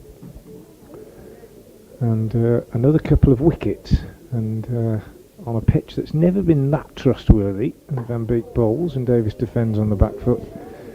On a pitch that's never been that trustworthy, they will feel that they've got an awful lot of batting to do if they're to save this game. End of the over from Van Beek, 5 overs, 2 maidens, no wicket for 18. It remains 25 for 1, and at the moment, having talked about the weather, it is glorious here at New Road. Bright sunshine, a beautiful, beautiful morning, and Ethan Brooks is going to have a bowl from the New Road end. It's that Matthew Waite experiment of bowling right arm round the wicket to the left-handed Rhodes. Lasted only 1 ball. Brooks has been warming up for the best part of 15 minutes when he was in the slips, wheeling away. We'll have joyous memories of yesterday when he had Rhodes caught behind and then cleaned up Davies. Had an inspired mini spell. Well, this is his first bowl of the second innings, bowling first change. The same end. Yeah, we had a chat with him last night. Ethan Brooks talked about his celebration after getting Rhodes. He bowls to Rhodes again, very full this time. This will be a different approach. Rhodes pushes the ball to mid-on. He was almost apologetic. He said, you know, you could tell how excited I was by the way that I celebrated. He said it was a big inside edge, nipped quite a lot, he said, off the pitch. And he just emphasised just how much he was just loving playing cricket for Worcestershire at the moment. He bowls now to Rhodes, who has a wider stance, defends again. Well, I don't think anyone like Ethan Brooks should have to apologise for his celebration. It wasn't a crowing celebration by any means. He was just absolutely delighted. Yeah, joy, wasn't it? Absolutely joy, unconfined, like he'd scored the winner. Yes, in that's a big exactly game what it was. It was a football celebration. Yeah. It had nothing to do with the batter, nothing to do with the crowd. No, just sheer joy. Rhodes settles again. Lets the ball go outside the off stump. Touch of extra bounce this time. And we also then had an interesting conversation talking about aims and for how his game can develop. And he said, he recognised that he probably needs to put on a bit of pace. And then we were talking then off air about how you go about that. How do you become quicker? He's 23 years old. He's pretty well developed. He's into Rhodes. Oh, and just beat the outside edge there. Rhodes might have dropped the hand on it at the last minute. He's looking to play to leg. And we were talking about, what you need to do in the gym, what areas of your physique you might need to particularly work on in a specific, with the specific intention of being quicker as a bowler. It's a very interesting conversation. He bowls to Rhodes, who's beaten outside the off stump again. Goodness me, this is a good spell. And Brooks raises both hands in front of his mouth. He's all smiles. He knows he's on top. He's delighted to be beating his former Warwickshire captain successive balls. Well, if he doesn't have him on a plate, certainly feels he's on the menu. Bowls outside off, and Rhodes jumps into a back foot defensive shot. Ball rolls into the ground, away from the stumps. It wasn't far. And handsome applause as Brooks begins with the maiden. I shall bid you farewell. And Frank Watson will be joined by Clive Eakin through to lunch. Thank you very much to Kit Harris. Good start from Ethan Brooks. That was a really good over. One maiden.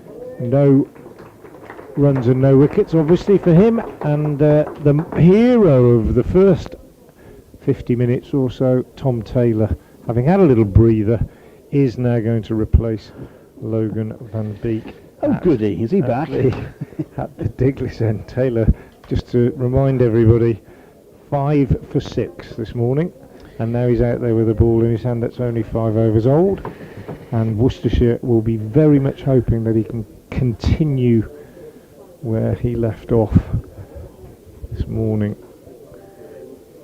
Comes in now from the Diglis end with 3 slips in place and bowls to Davis, who is on the back foot and pushing out on the offside, and there's no run. Taylor took a wicket with the second ball of the day this morning when Hamza Sheikh nicked through to Gareth Roderick and was out for 11, and thereafter it was almost as though he just became totally inspired by that early breakthrough, and he was irresistible for the space of just, it was only I think 5 overs, 5 for 6, just a truly remarkable performance. He's in again now and bowls, and Davis is pushing out into the offside, and there's no run. It gave him career best innings figures of 6 for 28, and probably he'll struggle to ever do better than that, Warner would imagine. Well, there's not been much good news for Warwickshire here, other than the fact I suppose they've managed to survive just over half an hour now since the last wicket. In terms of staying in the First Division, the news elsewhere has been pretty good for them. Lancashire have only managed 1 bonus point against Durham. Yet again, Durham have got maximum batting points. 3rd time this season. I think they did it 9 times last season. Taylor is in again to Davis and bowls, and that's a good lead by the Warwickshire skipper. It's difficult to get maximum batting points these days because you need 450 and 110 overs, but Durham seem to manage it. So they're 461 for 4. So Lancashire only 1 bonus point from there, and it looks like Nottinghamshire are only going to get 2 bonus points against Chelmsford. They're now 84 for against Essex. They're now 84 for 7. Are they? Applying to Essex's 457. So that's. I mean, Warwickshire lose this, they might kind of get away with it because of other results. Taylor again to Davis, bowls, and again he leaves outside the off stump. I mean, they would drop a place because Durham would leap ahead of them. And of course, there is a chance that Lancashire, in particular, from the position of their match, they might be able to bat out for a draw, in which case they could get 9 points, and that would put them... That would drag Notts into it a bit. Oh, Notts very much, isn't it? They're only 10 points ahead of Lancashire. And Warwickshire were 26 points ahead of Lancashire. So both Lancashire and Warwickshire lose. And Warwickshire actually will be 28 points clear with 2 games to go. So And there's a lot.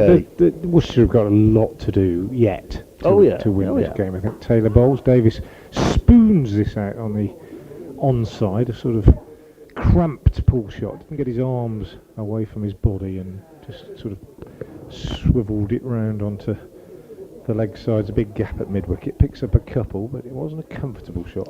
I mean, he's very good against the short ball, but on that occasion just got a bit cramped. Warwickshire win. It's not impossible. I mean, it's unlikely. It's not impossible. If they can get Worcestershire 320, 350, they can put Worcestershire in big. Worcestershire won with a first innings deficit of 130 odd last week, so it's not impossible. And there is a lot of cricket to be played, and the weather might intervene. But having said that, it's not the sort of pitch on which you'd expect to get 350 batting second, I don't think. Taylor bowls, and Davis is turned around by that one. He ends up pushing it out on the offside, Kashi Valley Fields, and there's no run. The end of the over. That's not to say it couldn't happen, but I don't see this. You know, you sometimes see a side follow on and then the pitch flattens out, doesn't it, and the sun comes out and the game changes completely and they get loads of runs in the second inning, but it doesn't look that way on this pitch, and it is September, and we're not going to get blazing sunshine changing the conditions. I wouldn't have thought a great deal. If they can survive for a decent length of time, the kookaburra ball does sometimes. Yeah. Strange things going on at Tailender, by the way, where son of Michael, Archie Vaughan, has now got 6 wickets, and Surrey are 253 for 8, replying to Somerset 317. Who'd have thought that'd be a turning pitch at Taunton, eh? Ethan Brooks comes into bowl, that's left, there's no run. Yeah, I'm an off-spinner, Dad. Where do you think I should go and play? Well, Simon Harmer's probably got the job at Essex. Anyway, that's an intriguing match there. Really, Somerset have to win it. If they do win it, though, it would make the last 2 rounds of matches very interesting in the championship race. And the 2 teams meet again on Saturday in the T20 last finals day. Ethan Brooks bowls, and that's played to mid-wicket for no run. So one of those 2 teams could do a double.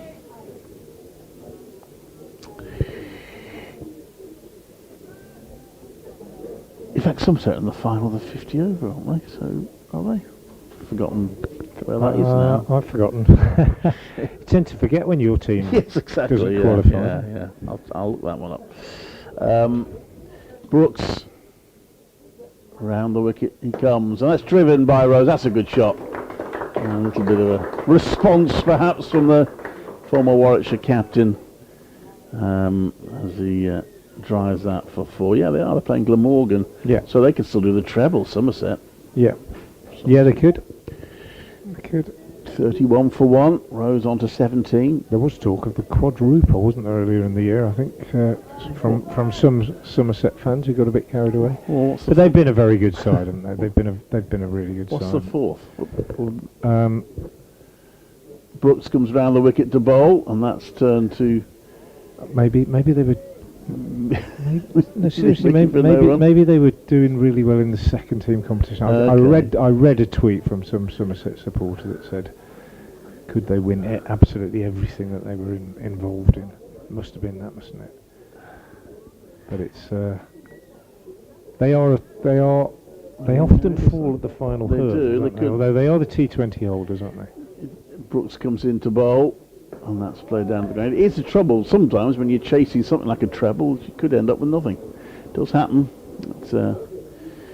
But the bad news, I guess, coming out of Taunton, alongside that news about Archie Vaughan, is that Tom Banton was injured this morning playing football in the warm-up. I'm not sure how bad the injury is.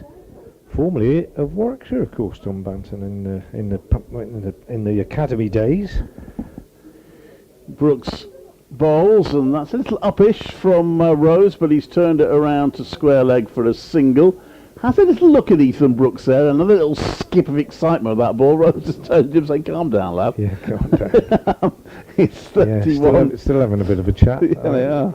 He says, I know I didn't pick you, but, you know. Yeah. 32 for 1. I'm entitled to play a miss occasionally on this track, just because you got me out once.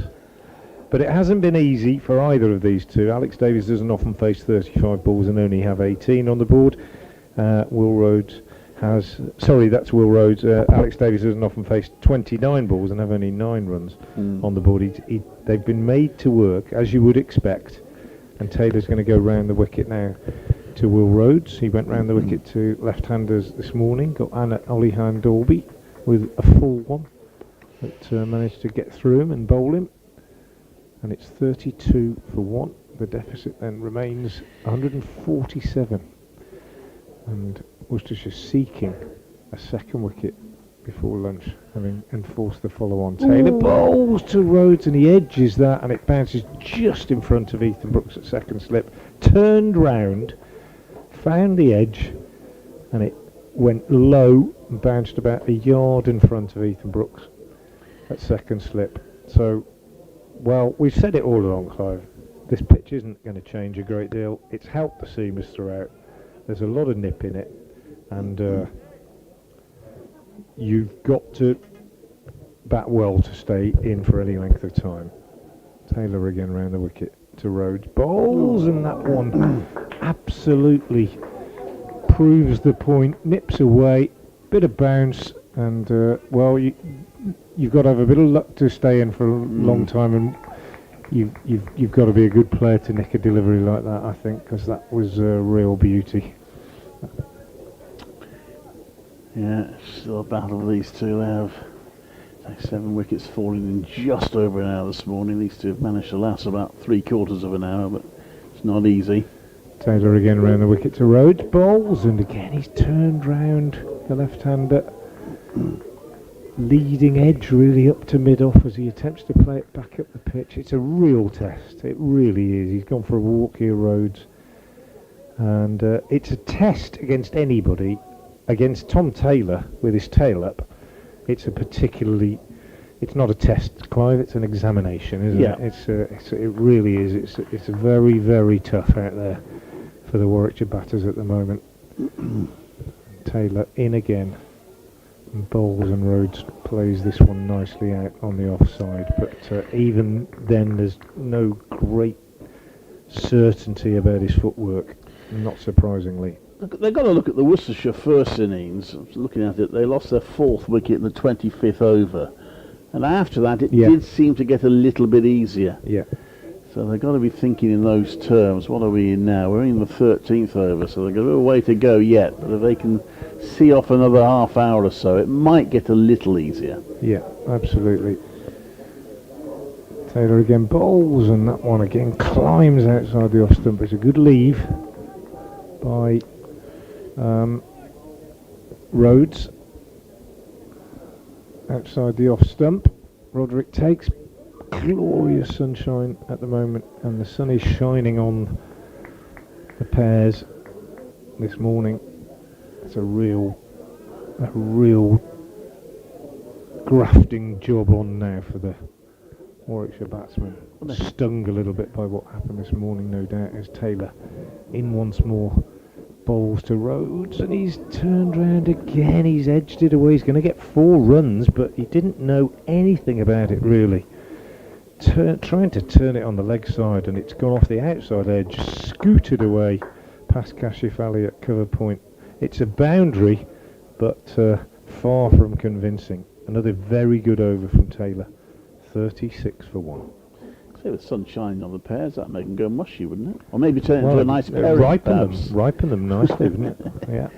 36 for 1. So they did get a 4 there, but the runs aren't really coming at the moment either, and they're still 143 behind Worcestershire's first innings total. If they do get past that, then I guess time starts becoming a factor in the game if we get rain. Yeah. But they've got to get past there first. I think Worcestershire will probably have time to bowl them out for less than that if they can get the wickets in that sort of time. Ethan Brooks, right arm over to Alex Davis. You've got both these batters out in the first innings in fairly quick succession. Davis leaves that one, goes through to the wicket keeper. Bit of a breeze blowing the trees, the leaves of the trees blowing a bit. A bit of buzz around the crowd, not a huge crowd, but it's quite a vocal one with Worcestershire on top. Yeah, they've enjoyed themselves, that's for sure.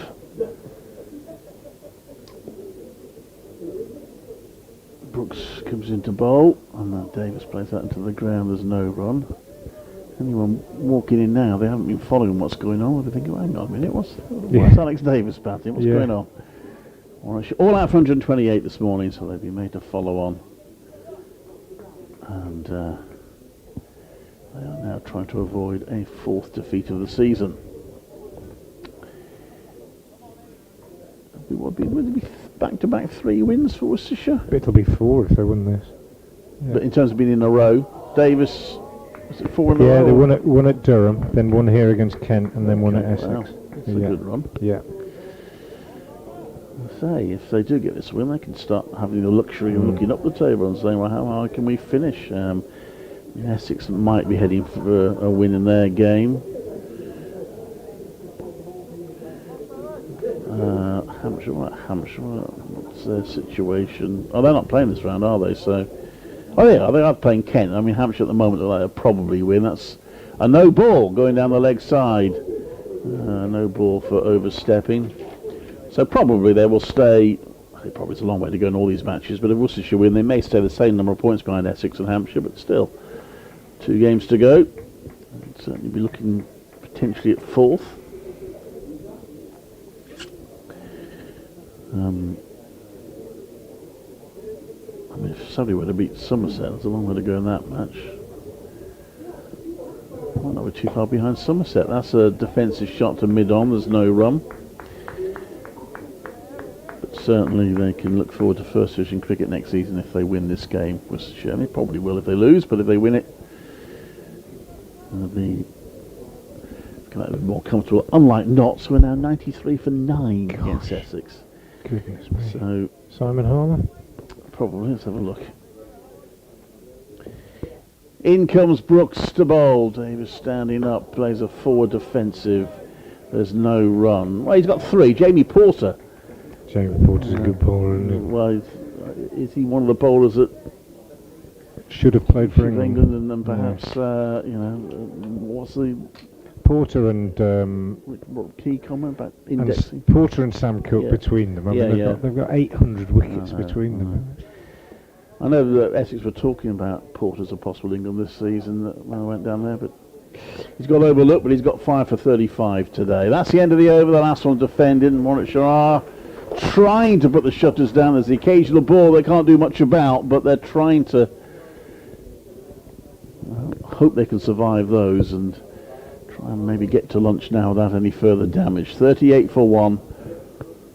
Will Rhodes on 22 and Alex Davis is on 9. 2 overs to go before the lunch interval here at New Road. 12:40, remember? Oh, I beg your pardon. Sorry, not 2 overs then. It'll be about 4 overs, maybe 5. It's 12:40, of course. Some slight adjustments made, but that's good news for Worcestershire as they attempt to take this second wicket. Taylor round the wicket to Rhodes, bowls, and the left-hander is pushing out on the offside. Tom Taylor, just to recap this morning, 5 overs, 1 maiden, 5 for 6, giving him overall figures of 11 overs, 2 maidens, 6 for 28, career best from him. Best figures by any bowler against Warwickshire this season. And he had the force with him, didn't he? Yeah. He just looked like taking a wicket every ball almost. Hasn't got one yet in the second innings. He's in now and he bowls to Rhodes and he's clipped nicely by Rhodes down to Amar Verdi at long leg. Gets round and tumbles to the ground as he saves it. They're back for 2. There's a good shot. First leg side delivery that Taylor has bowled to Rhodes. He's been giving him a real examination outside the off stump. He's beaten the bat 3 or 4 times. He's turned Rhodes round. It's not been comfortable. It's a good contest between 2 seasoned professionals who have played against each other a good few times before. And Will Rhodes at the moment is hanging in there. He's on 24. And Taylor bowls and he pushes this one up to mid-off. And there's no run. This is where you earn the right as a batsman to make a big score later in the day. Clive quite rightly said the Kookaburra will soften, the seam will flatten, it will become a little bit easier to bat, but you've got to get there, you've got to earn the right, you've got to stick around when it's hard and put the play and misses out of your mind and put the little edges out of your mind and just focus on the next ball and battle and battle and battle and get through it. Will Rhodes has done it many, many times before. And he waits now. Bat raised as Taylor comes in round the wicket, bowls to him, and that's a good leave. Left on line, bounced quite steeply, but outside the off stump. Good stuff from the former Warwickshire captain. Tom Taylor's a third bowler to take 6 foot against Warwickshire this season. His is the most economic, 6 for 28. Kemar Roach did it for Surrey at the Oval, and Keith Parker, inevitably, did it against Warwickshire to Edgbaston for Hampshire. Yeah, what a signing Keith Parker's been for Hampshire, hasn't he? Well, you might remember that game, because that was quite a remarkable save, and they looked certain to lose that game, and they saved it. Taylor round the wicket, pulls to Rhodes, and he drives up to mid-on, past mid-on for 4. Between mid-on and the bowler, good shot. No chance of weight catching that. Half volley, middle and leg, I think, and just punched. No great flamboyance about Rhodes as a batsman. Very efficient. Punched it with a straight bat up to the long on boundary for 4. So he's gone to 28. I think he might have gone to 32. I'm not sure if the board's a little bit slow. No, 28. And the total to 44 for 1. Taylor, last ball of the over. To Rhodes, bowls and back into defensive mode. Rhodes plays up to mid-off. Well done. I think you can say that the batsman took that over, shall we say. And that hasn't been something we could say very often today. Tom Taylor, 3 overs, no mains and no wicket for 12. And Warwickshire having been asked to follow on. Still trailing by 135 of 44 for 1. Well, Will Rhodes, as I mentioned earlier, is on the back of a big innings against Kent, so he is in some form, although he was out for 13 in the first innings here. He made 201 against Kent, his second big score this season. He made 178 not out against Durham. Both of those were at Edgbaston. He's battling here at New Road, but Alex Davis on strike now. Alex Davis' the runs have dried up a bit as Brooks comes into bowl, and he defends that, and there's no run. Did ask him, actually past 1,000 runs, whether the captaincy, I made the point that captaincy didn't seem to affect his form. He says he doesn't really know whether it's had any impact. The captaincy, maybe he feels a bit more of a responsibility when he's out there. Tends to play his shots, but he's digging in at the moment as Brooks comes into bowl. He lets that one go past. There's no run. I hope he knows that lunch is at 12:40, not 12:30. Yeah, sure he does. I don't think they'll know in the BBC Over Worcestershire studio though, so any minute now we could get required for an update. The players have got confused about times before. Anyway. Well, I think when there's rain around as well and intervals get moved on other days, you can get confused. He's hit that one in the air and just past the diving fielder at mid-wicket, who's actually looking at his hand, so he might have got a touch onto that. It's gone for 4, but that was almost a chance at mid-wicket. That's what he's there for. Close in at mid-wicket, Brett D'Oliveira.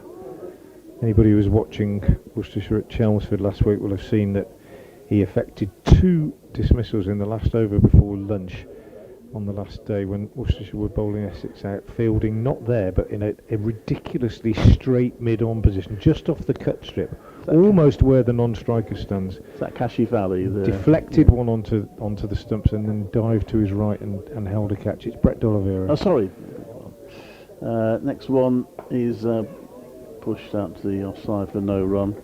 So I think he did get a little touch onto it. He did, yeah. He's an athletic fielder. If he was 6'2", he might have caught it. Tom Moody style. Hey, did you cover that game? A semi-final against Surrey when Surrey needed something like 6 off the last ball on the deep, and it was Tom Moody who was on the boundary. Any other fielder there, and he would have gone over their heads. Absolutely. Brooks comes into bowl, and that's defended. Get the right man in the right place. 48 for 1.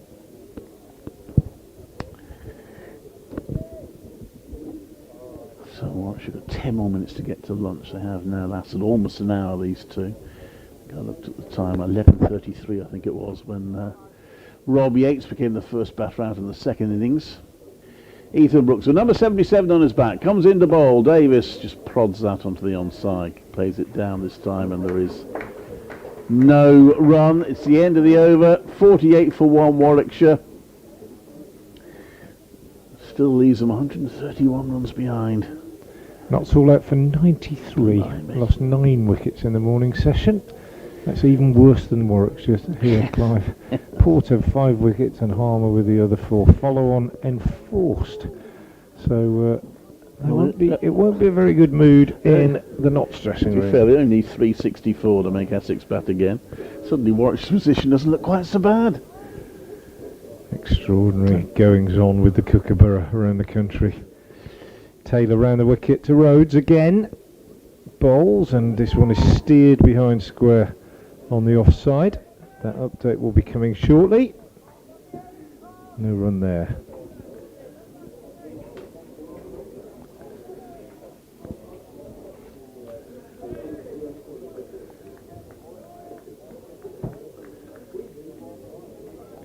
Well, the Pairs have had the best session of the season here at New Road this morning. Absolutely sensational stuff from the home side.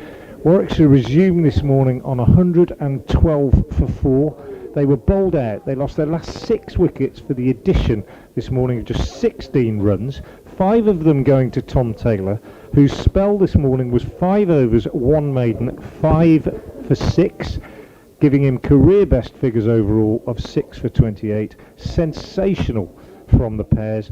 Warwickshire all out for 128 then, and invited to follow on, losing a wicket in just the second over, having followed on when Rob Yates was LBW to Matthew Waite for 5. Since then, some stiff resistance from the Warwickshire captain Alex Davies and their former captain Will Rhodes. They've at least stopped the rot temporarily, but lunch in the offing just a few minutes ago before the break, and Warwickshire still trailing by 131 runs, having been asked to follow on, of 48 for 1. I love the way he said invited to follow on. You're invited to follow on us. Thanks for the invite, but that's all right. We won't bother.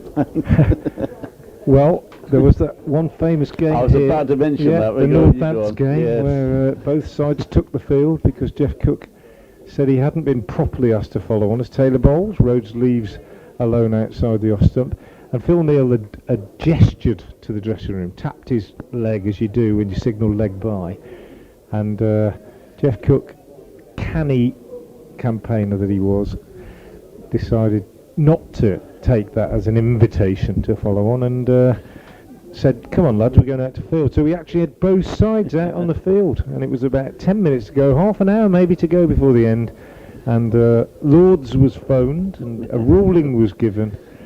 Taylor again in round the wicket, bowls, and this one is pushed up to mid-on by Rhodes and there's no run, and by the time it was all decided that they would have to follow on, they had avoided that nasty little spell and play resumed the next day. So it was clever from Jeff Cook, and Phil Neal learned the lesson that in future you go in to the dressing room, knock on the door and say, we would like you to follow on, which is probably not an invitation but an instruction. But yeah, 1989, Clive, I think that was. Dennis Lilly was playing in the game. I think wasn't Alan Lamb involved? Yeah, he was playing, I think, yeah. Taylor round the wicket, bowls, and Rhodes is just stunning this one down on the offside, and it runs to Libby at third slip, and that is the end of the over. 48 for 1. Probably have 2 more. Ethan Brooks gets through them pretty quickly. We've got 5 minutes to go till lunch, and he will probably get through, and we'll have 1 more from Taylor. But these two have done a good job. Let's give credit where it's due. We were pretty critical of the Warwickshire batting this morning, but since the loss of Yates with the score on 5, these two have applied themselves very, very professionally indeed. Crucial they get to lunch now. Ethan Brooks, who ran through an over just before lunch yesterday to get an extra over in. I'm interested to see if he tries to do that here with 4.5 minutes to go. He's bowling to Alex Davis, 2 slips in place. He drives that to mid-on. There's no run. Got to be a pointless answer on pointless ones, Phil Neal.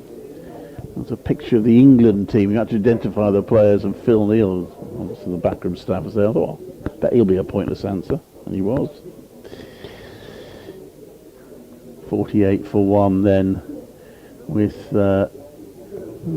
maybe 2 overs to go, maybe 1 to lunch. That's driven. That's a good shot from Alex Davis, who was on 9 for a long time, but he's hit a couple of boundaries now and moved on to 17. Brought the 50 up for Warwickshire. Small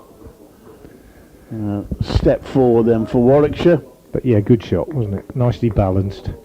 Just straightforward, half volley, punch down the ground. I think there was one Warwickshire supporter who tried to applaud the 50, but fell on fairly deaf ears. 105 balls, I make the 50. That's turned around the fine leg, and there is a fielder there, but he's too wide. The shot is fine enough, so another 4 for Alex Davis, and Warwickshire suddenly 56 for 1. Davis on to 21.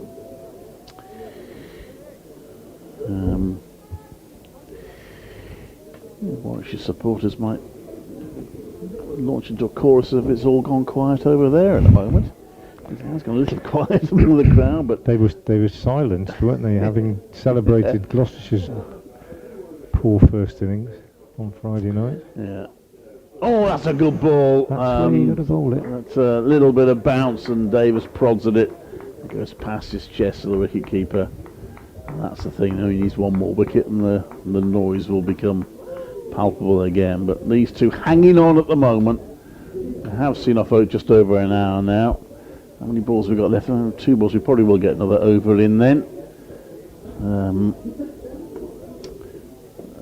Ethan Brooks into bowl, and Davis defends that. There's no run. And to say this has been Worcestershire's session will be something of an understatement, even despite this resistance in the second half of it from Warwickshire.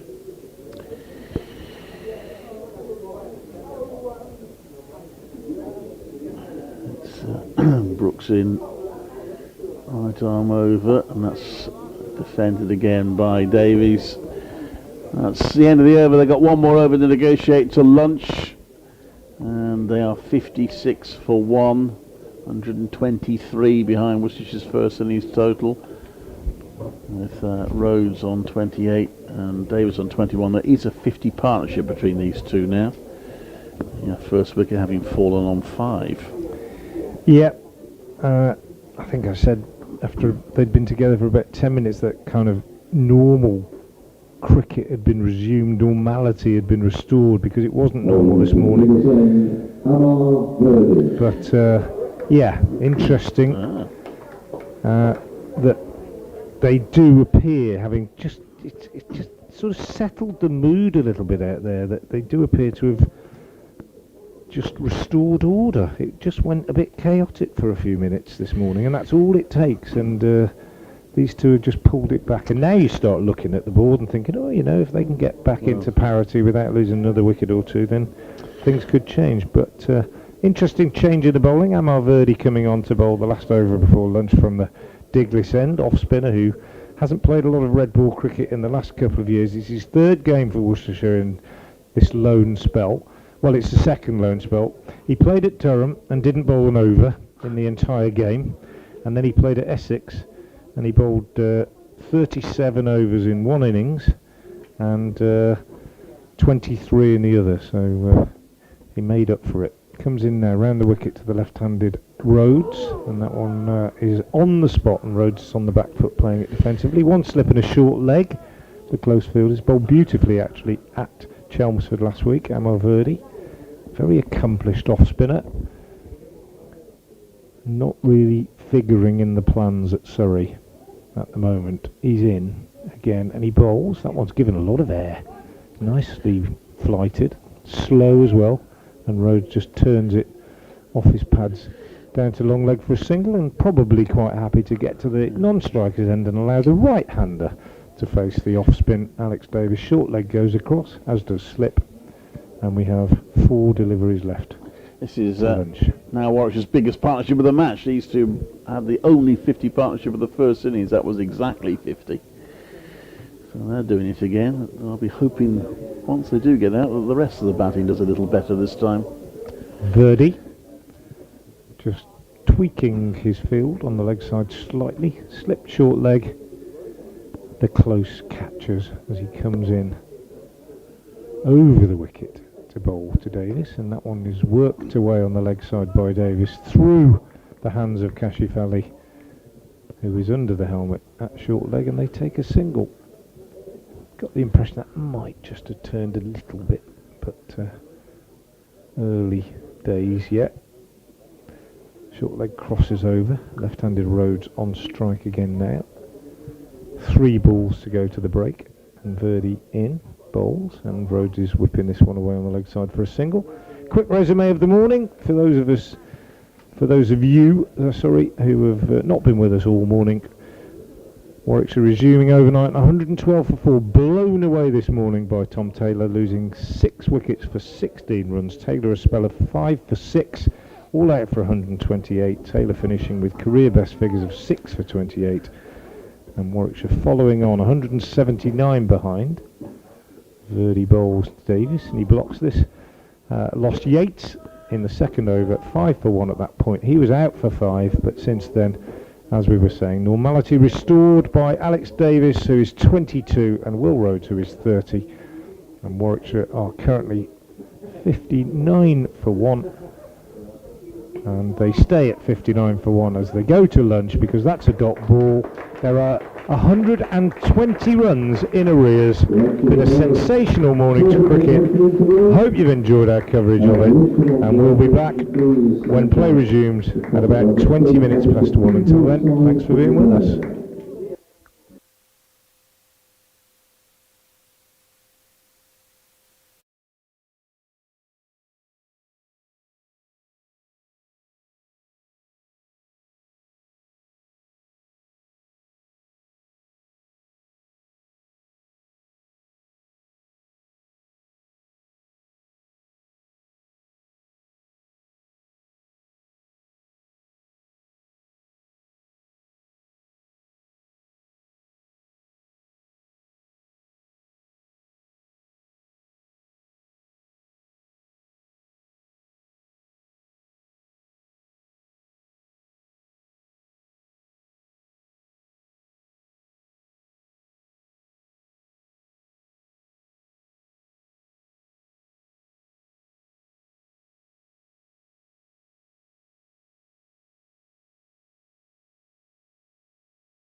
Not many shirt sleeves around the ground.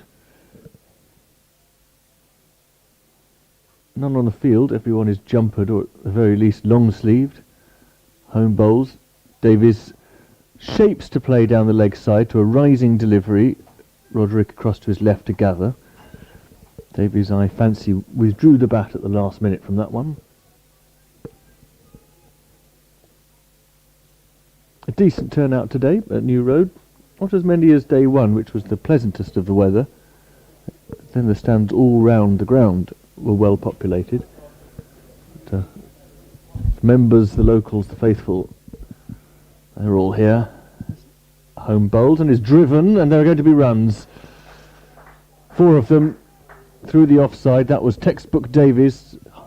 Whipped the arms through the half volley.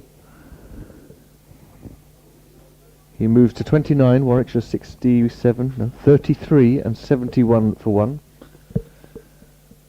And Home just over pitching on that occasion. He hasn't found himself just yet, but it took him 2 or 3 overs to get into his groove in the first innings.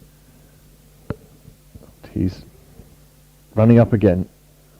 This time Davies glides down, very, very fine, past third man for 4 more. Ferdy knew he wasn't going to get to that even if he'd sprinted, so he didn't bother. You heard the thump of the ball on the hoardings right down in front of us. Successive 4s. Davies to 37. This partnership has now reached 70. It's 75 for 1. Not sure if Home has decided whether he's pitching up or pitching short. His captain D'Oliveira has just strolled over to have a little chat to him. In he comes again. Leg side this time, pushed away through mid-wicket. This could be 4 more. D'Oliveira in hot pursuit. But the ball wins. 4-4-4.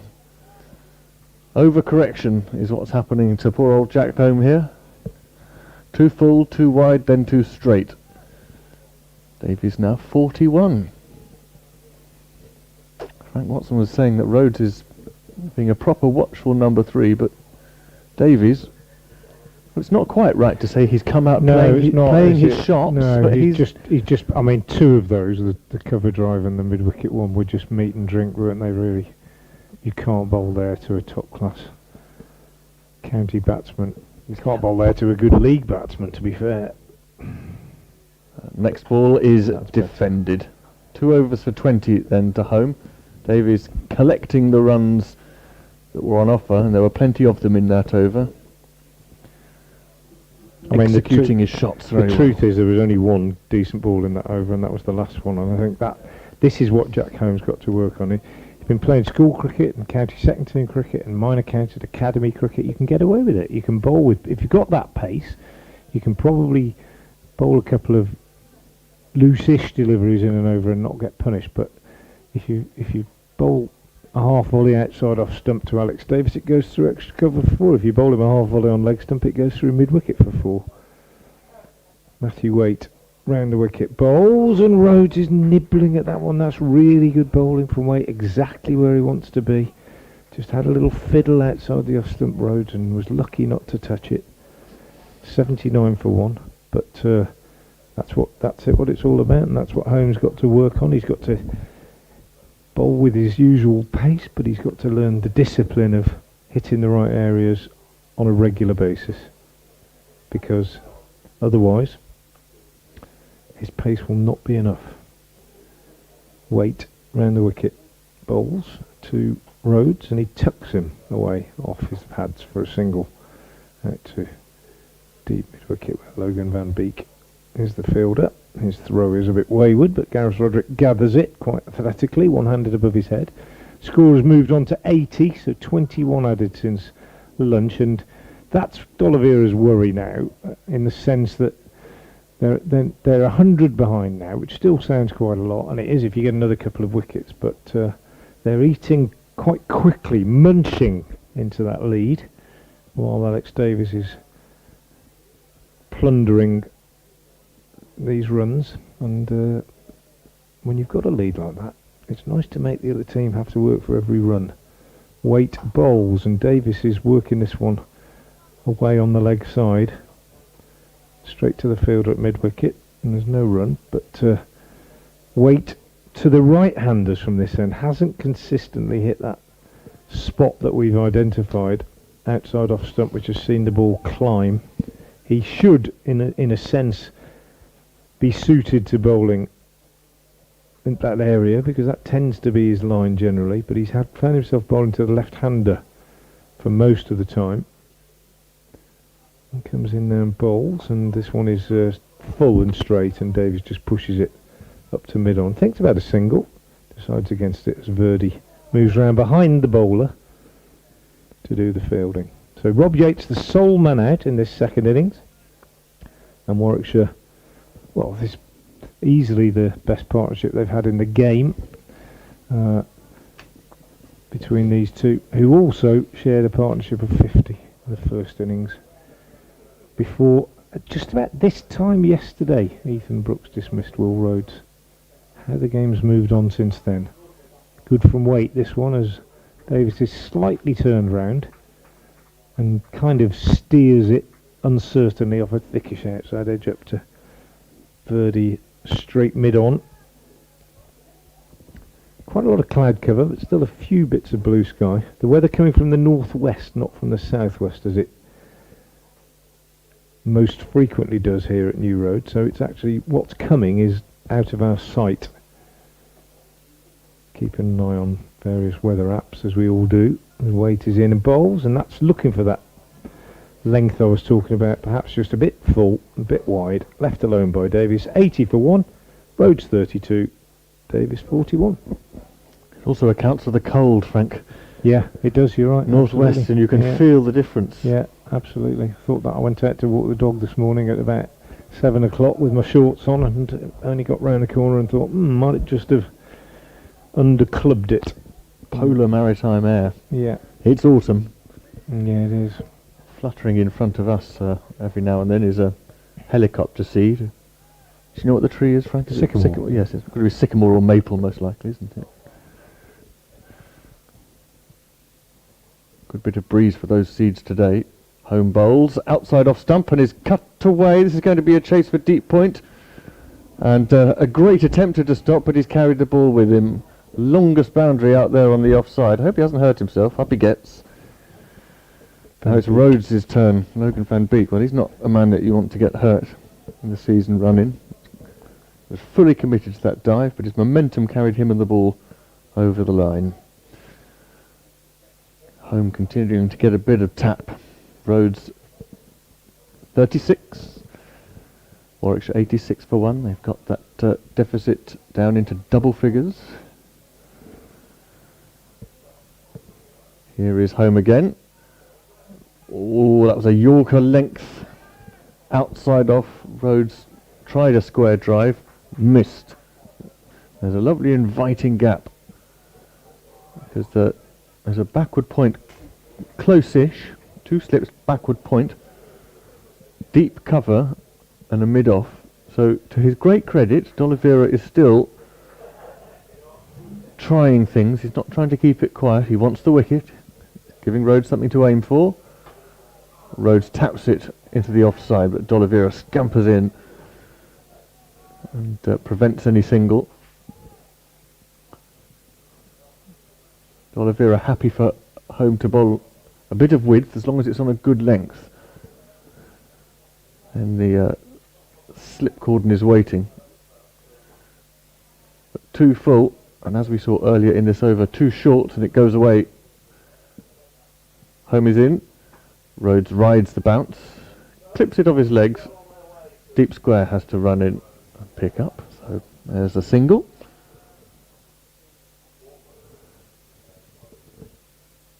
That big old Durham partnership has come to an end almost as soon as I said it was into the 400. So it went into the top 10 in first class cricket, and it will finish in the top 10.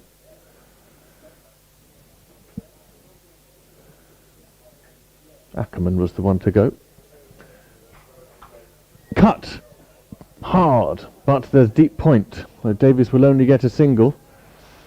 He climbed into that, really through the hands, through the line of the ball. There's lots of encouragement, lots of clapping, geeing up from D'Oliveira. In truth, just at this point in time, he is the only one. Home to Rhodes. He's gone to clip down the leg side and missed. He hasn't made contact with many that have fired down leg today. Just one that I can recall going for 4. He's had quite a few on offer. Tumbling stop from Roderick on that occasion. I wonder how long we're going to persevere with Jack home. Possibly trying the patience of the captain in his 3rd over. We'd expect a bit more consistency by now. He bowls full and is clipped for a single again to the onside by Rhodes. So Holmes' 3 overs have cost 29. Rhodes on 38, Davies 42, Warwickshire 89 for 1, and that's a deficit of 90. Yep, one of the injured bowlers that I was talking about, Ben Gibbon, just makes his way around the boundary down in front of us. Left arm seamer, who's made promising progress in his career with Worcestershire, but he's had a couple of serious injuries. One that kept him out at the start of the season, kept him and Tom Taylor out. They collided under a catch in a pre-season friendly, and both were out for a long time. And now he's got a stress fracture, I think, so he's not going to be bowling again this season. Matthew Waite's going to be bowling again now as he moves away from us and bowls to Rhodes, who is playing and missing outside the off stump. Waite has been consistently troubling Rhodes around the wicket without finding the edge. Entitled the batsman to play and miss a few times on this pitch, and Rhodes certainly has done his fair share of that, but he's experienced enough, as I was suggesting earlier, to not allow that to trouble him too much. So much part of a top order batsman's make-up, the ability to let it go, forget about it and concentrate on the next one. He plays and misses again at this one a bit shorter, a bit more room. Wasn't a very good shot, that one. He's a bit annoyed with himself, I think. He sort of fished at it, couldn't really have got more than a little single. Well, I know he's got 38, but he's still looking a bit scratchy as he did in the first innings. Yeah, he's certainly, you're running up to bowl if you're Matthew Waite here with a little bit more than just a hope, I think. But as yet, he hasn't found the edge. 2 slips waiting in anticipation as Waite is in again. And he's this time getting a bat on it and pushing it defensively into the covers where Kashif Ali fields. 89 for 1. So Worcestershire having to be patient. And it's interesting, isn't it? The pulses of a game, I always think fascinating. You rarely get anything quite as sensational as we saw this morning, where 6 wickets went down for 16 runs, but very different since Yates was out, as these two got stuck in. And Waite round the wicket again bowls, and Rhodes is clipping this one away on the onside. D'Oliveira fields and there's no run.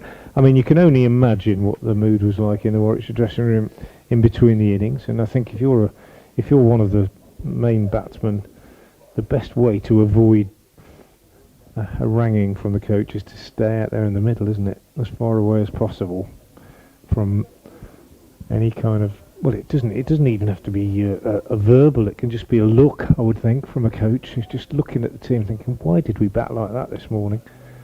Dare say the same's going on at Chelmsford in the Notts dressing room. So if you want to escape that as a batter, best thing to do, get out in the middle and stay there. That's what these two are trying to do now, as Waite is in round the wicket and bowls, and Rhodes drives nicely, but didn't really time it. Taylor fields at mid-on, and there's no addition to the score. Still good enough light at the moment. In fact, a bit more blue sky than when I last looked skywards. But not as bright and sunny as it was this morning. Matthew Waite to complete his 8th over. So far, he's only conceded 8 runs. Around the wicket to Rhodes, who defends, and again there's no run to Maiden. 8 overs, 4 maidens, 1 for 8. Tidy from Waite, went past the bat twice in that over, but these two, as far as the bowling from the New Road end is concerned, are hanging in there, and as far as the bowling from the Diglis end at the moment, with young Jack Home about to start his 4th over, they're keeping the scoreboard ticking along quite nicely. He conceded 29 runs from his first 3 overs, just struggling for a bit of rhythm. Bowled with some pace and fire, but lacking a little bit of rhythm and consistency of length. This is probably the crunch over. This will be make or break for Home in terms of this spell. He's got 4 boundary riders, 4 in the ring, and just the 1 slip now as he bowls to the right-handed Davis, who pulls him past the diving mid-wicket, and that'll be 4 more.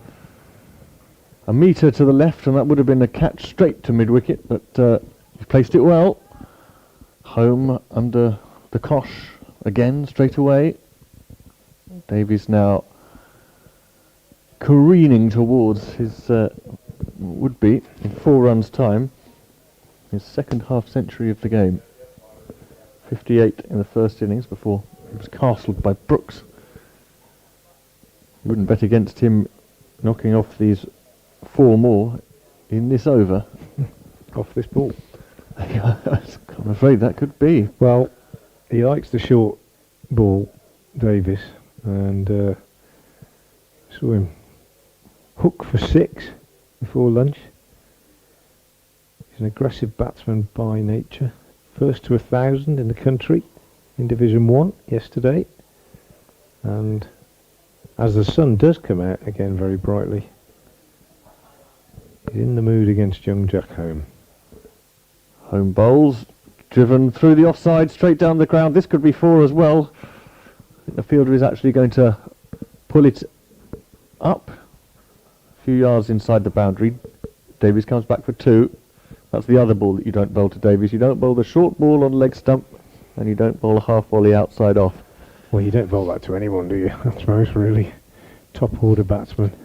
I always think that you watch a top player hit a half volley outside off stump through the covers, and it doesn't matter whether the score is 0 for 0 or 10 for 6.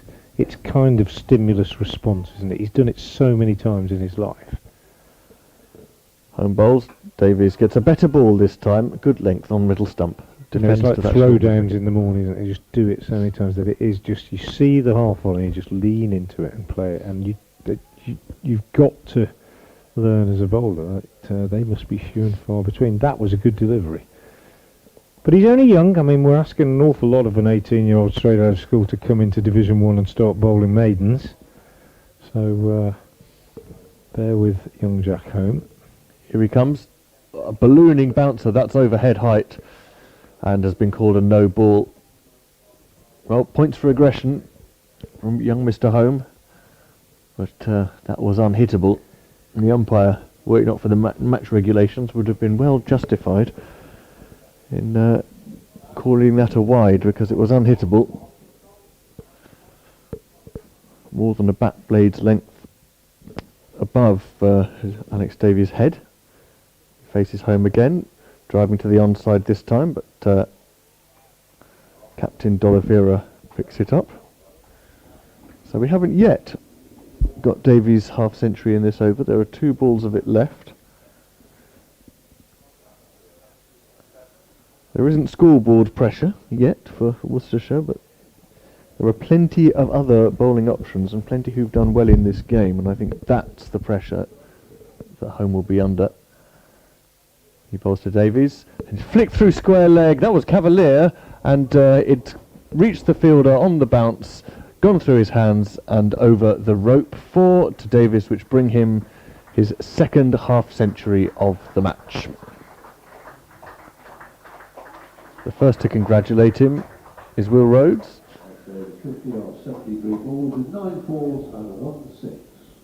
73 balls with 9 fours and 1 6, announces Dave Bradley over the speakers. Warwickshire have also passed the 100. Not so much chipping away No. at the face of this deficit, but they're now great chunks of clay are coming away in their hands. 78 the deficit. Last ball of the over. Driven down the ground, but D'Oliveira picks it up again, and I imagine that will be the last we'll see of Jack Home for the time being. It hasn't come off. 4 overs for 41. Rhodes on 38, Davies on 52. Yeah, 4 overs for 41. A little bit more expensive than Worcestershire can afford. You can't let that carry on. Ethan Brooks is going to come on at the New Road end. I would imagine that we'll see Taylor have a little burst, or Van Beek perhaps at the Diglis end. Still a little bit early to turn to the spin of Verdi. Brooks, who got both of these two out in the first innings, as we've said before, we're hoping he can make some inroads, but the home experiment probably proving a little bit too expensive. 41 off 4. Brooks round the wicket to Rhodes, taken on the pad as he looks to turn this on the leg side. Looks a bit annoyed with himself that he didn't get a bat on it. 101 for 1 then. This partnership 96, and really they've raced along since lunch. 42 added, and almost all of them coming off the bowling of Jack Home. Brooks round the wicket bowls, and Rhodes is pushing this one up to mid on, and there's no run. And whether it's a coincidence or not that we see Worcestershire's coaching team of Alan Richardson and Kadir Ali making their way around the boundary in front of us, or whether it's because they have a message to impart, I'm not too sure. We'll keep an eye on them as they go around to speak to Logan Van Beek, who is out on the boundary at deep mid-wicket, as Brooks comes in round the wicket and bowls to Rhodes, and that man Van Beek is called into action. He runs in to do the fielding, and there's no run. In fact, it looks as though they've gone in a different direction, so maybe not. But often you'll see Alan Richardson go down to the boundary if he's got something that he wants to impart, although they are again going round. Just a message perhaps to be sent out to Brett D'Oliveira, just a word or two perhaps they want to have. They might even be going round to ultimately have a conciliatory word with Jack Home, just to say don't worry about that, it's all part of the process. Brooks over the wicket to the right-handed Davis, who works this one away on the leg side for a single. There's a remarkable difference in mood out there at the moment from this morning. 103 for 1 now, this partnership 98, and the mayhem of this morning has been well and truly addressed by this partnership, and Worcestershire will feel that they very much need to make a breakthrough as Brooks comes round the wicket and bowls, and so nearly makes that breakthrough. An absolute beauty, nipped away off the seam, across, angled in from round the wicket, and then just held its line, possibly nipped a tiny bit away from the left-hander. Rhodes feeling for it, and so close to an edge, that one. Well bowled by Ethan Brooks. Followed through a long way down the pitch that time to say hello. And again, bowls, and Rhodes is forward this time, pushing out on the offside. Yeah, there's a bit of banter going on out there between Rhodes and Brooks, we think, and Rhodes and Brooks, they'll know each other well from previous days at Edgbaston. End of the over, by the way, 103 for 1, and Brooks, he's not shy. I wouldn't say he's aggressive, particularly openly or arrogant in any way, but he's not shy. He won't mind a bit of banter. He's grown up with it, I think, with two older brothers who are also cricketers, and dad and granddad even, who are cricketers. And he enjoyed, I know, fielding in the T20 game at Edgbaston on a Friday night under the lights in front of the Holly stand at Edgbaston. gave as good as he got, I think, from the locals, which they all enjoyed it. I think it was light-hearted stuff, and I dare say it's fairly similar out there between him and Will Rhodes. Seasoned campaigner against young new kid on the block. Good contest. Logan van Beek it is from the Diglis end.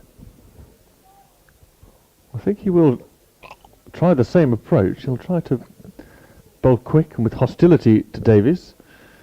His first one is on leg stump, and Davies is running the first one hard, having clipped it away. And they come back for two. There's a lot of space out there on the leg side, especially with two fielders on the boundary. It's a very lopsided playing area. A very, very short boundary towards the ladies' pavilion and the sponsored tent and the horse chestnut tree, but over towards the river and the cathedral, well, it's much further. Davies on strike again. Goes for the drive here. Hasn't got all of it. And he's going to get one. As Brett D'Oliveira chases. So now Van Beek will have a little go at Rhodes. He'll change his round for the left-hander.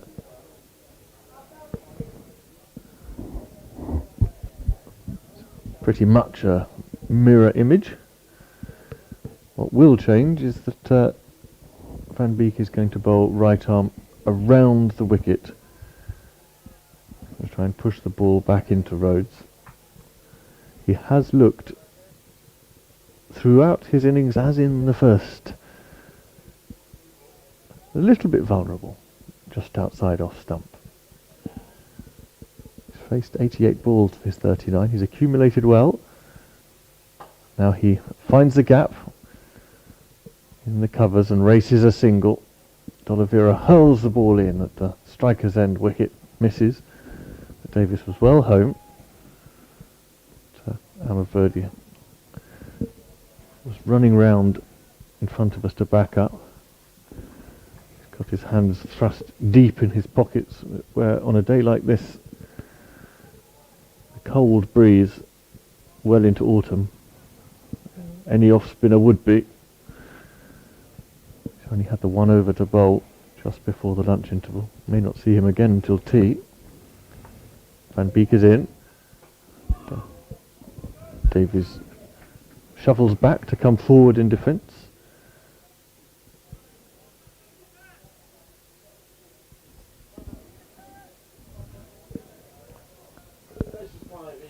Everything is just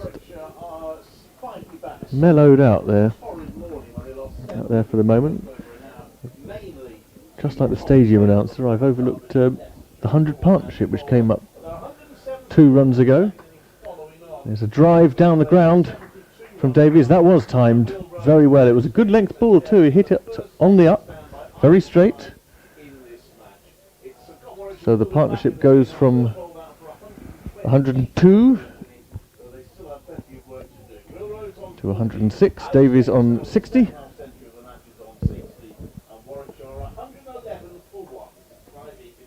111 for 1. Does Nelson still hold as a tradition anymore? Is it? Yeah, I think so. Is it lost in the past? Would the players still think, well, 101? I'm not overly sure they do anymore, really. I think it is possibly a thing of the past, isn't it?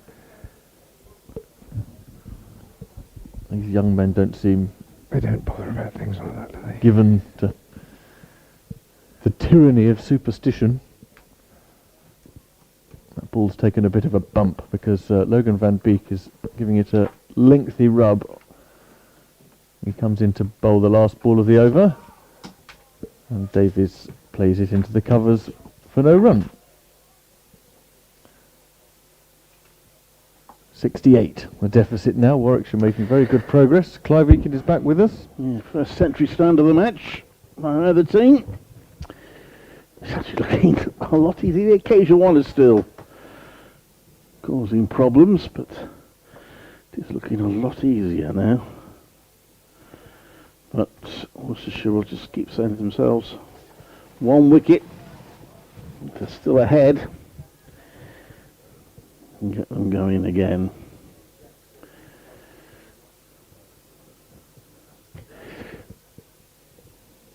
Ethan Brooks bowls. That's turned to mid-wicket for a single by Rhodes. Third century stand these two have shared this season for the second wicket, including a double century stand against Durham at Edgbaston. That's when they made 698 for 3.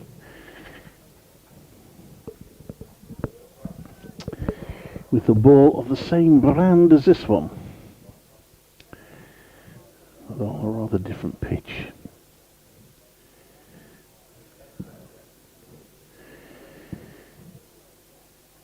It's Brooks' right arm over. Davis pushes out to the offside. There's no run. In that top of the table clash, Surrey got a first innings lead of 4 against Somerset, who are now 12 for 2. Both openers gone, and by the sound of it, Tom Banton isn't going to bat after hurting himself playing football in the warm-up. I've got a funny feeling that Surrey are going to shoot through Somerset this afternoon for very little.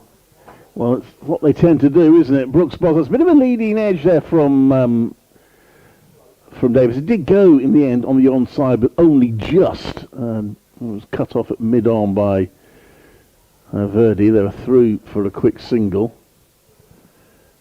Yes, it was a massive, it seems to me, a massive blow losing Tom Banton for Somerset. Haven't had any confirmation from them yet, as far as I can see, but it seems a matter of routine. I'm expecting to hear that he's finished for the season. Round the wickets comes Brooks, and that's driven to mid-off. There's no run by Rhodes. So it's down with 108 now between these two. What has been pleasing is so far, I haven't had any interruptions. It's got a little murky at times. There's a fairly dark cloud that's covering the sun at the moment. But so far, we're okay. And this game still has a lot of life in it if the weather stays away. That's played to mid-wicket, there's no run. What should be thinking? Make 350 here. Could put a bit of pressure on Worcestershire batting last.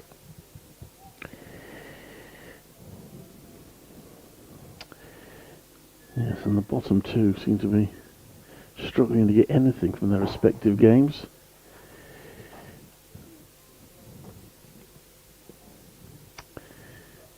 Brooks leans forward, runs into bowl. That's left, there's no run. Brother Henry's been bowling for Middlesex today against Gloucestershire. Let's see how he's done. It's Toby Rowland-Jones has scored the wickets. Gloucestershire 308 for 8 in their second innings. What's Henry done? He's got one for 34 in his 12. So I suppose the Brooks family must be awkward for your family. Which game do you follow? You got Ethan bowling here and Henry bowling over at Lord's. They're going to need 2 laptops, aren't they? Yes. Laptop and a tablet. Now there's quite a conference here. D'Oliveira and Van Beek thinking, right, look, we've got to reset things a bit here. Davies needs to be shifted. These two are starting to look well set. I feel they can only afford 2 slips at the moment. That may be an indication that the Kookaburra ball, now 30 overs old, has lost its swing. In swingy conditions, it has to be said, with a good green outfield to keep the ball shine and clouds overhead. An awkward tap into the leg side from Davies with one hand off the bat. That hurried him a little. He's got another of his clipped singles. Moves to 62. It is hard at the moment to see how they might get Davies out other than by waiting for him to make a mistake. Rhodes, on the other hand, though he has 41, Worcestershire will still feel could snick one if he can bowl enough balls on a good length outside off stump, but that's been a bit of an if so far, at least from the Diglis end. Van Beek bowls outside off and Rhodes leaves alone. That was a bit too wide for him to worry about playing. Just need to get some consistency back in. Asking Jack Home to bowl as fast as possible to give him his head from that end hasn't worked.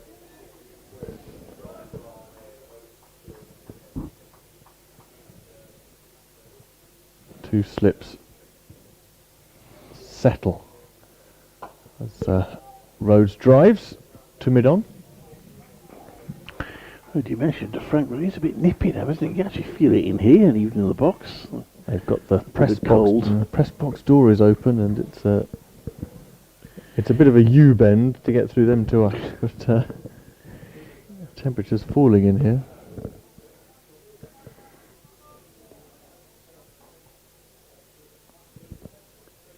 Rhodes is ready to face again. Round the wicket comes Van Beek. Outside off, no need for Rhodes to play again. Well measured by Will Rose, isn't it? He hasn't taken too many risks.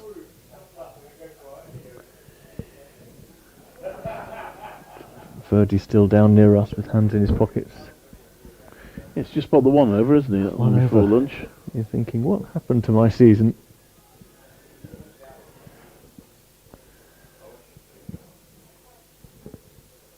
Rhodes faces Van Beek. Outside off, left alone again. As Van Beek deliberately being boring here. That could work as a tactic. Keep bowling wide of off stump. Wait for the batter to decide he needs to do something. She's stretching a bit, Verdi, but whether that's just to keep himself loose. Hands in pockets, doesn't look as if he's about to come in any moment soon. Frank was saying he bowled 60 odd overs in the last game. Van Beek, last ball of the over, and Rhodes leaves alone again. He's been nothing if not patient during his innings so far. That was the 98th ball he faced. Warwickshire 114 for 1, 65 behind. And now making good progress in fits and starts towards parity.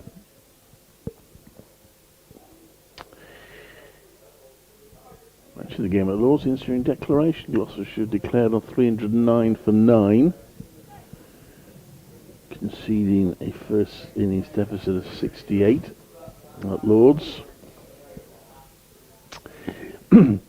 Excuse me, Ethan Brooks comes in. Oh, that's a leading edge from Alex Davis. It's gone out into the covers.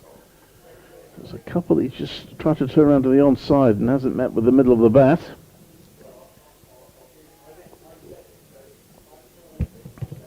Maybe giving Ethan Brooks a little bit of hope.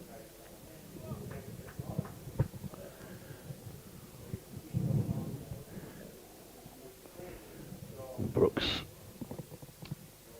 going to get right arm over, and that one hurries Davis up a little bit. He has taken a few blows, worn a few, as they say, around the body. A couple in a row from Van Beek had him looking pretty uncomfortable. But he's still battling there. He's on to 62. Continuing to accumulate championship runs this season.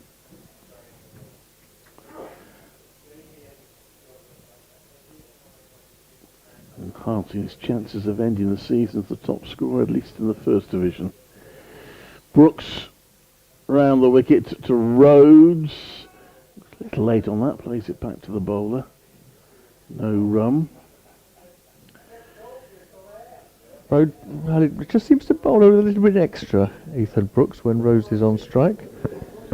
There's a bit more spring in his step, and he follows through a few paces further down. Still smiling all the way down his run-up. He seems really to be enjoying his time with the ball in this game. Yeah, it's always nice to see him. Doesn't look as if he's enjoying it. Obviously getting first team cricket here. And that's well, they were sort of celebrating, but it was a bit of a pretend celebration. But it's gone past the outside edge. It was a very good ball, and Rose just pushing at it, misses. Wicketkeeper just for a moment threw the ball in the air, but wasn't really trying to claim a catch. Still the occasional ball beating the bat. We're just got to hope that one of these eventually sticks, preferably while they're still ahead. The gap at the moment is 64, so still quite a lot for Warwickshire to knock off to get on parity. That's right into his toes, over pitch, but he gets away with it. It's hit to mid-wicket and very well fielded. Tumbling stop down there mid-wicket. And as a result, there is no run.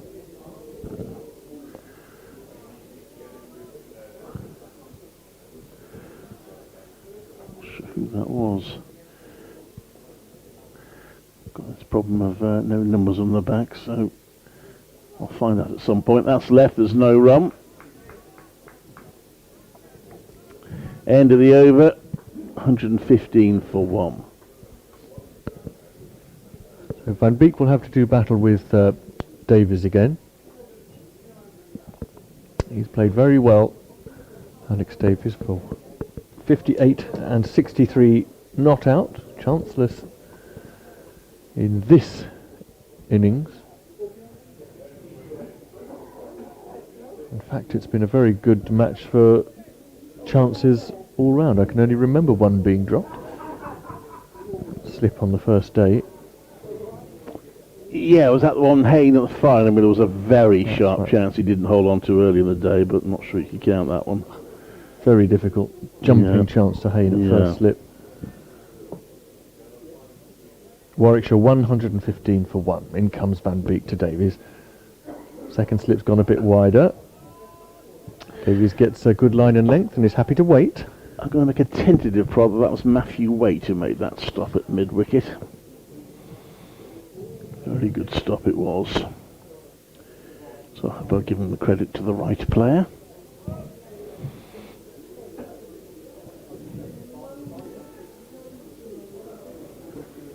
There's a nice game within a game at Durham, who are now 345 ahead on first innings against Lancashire.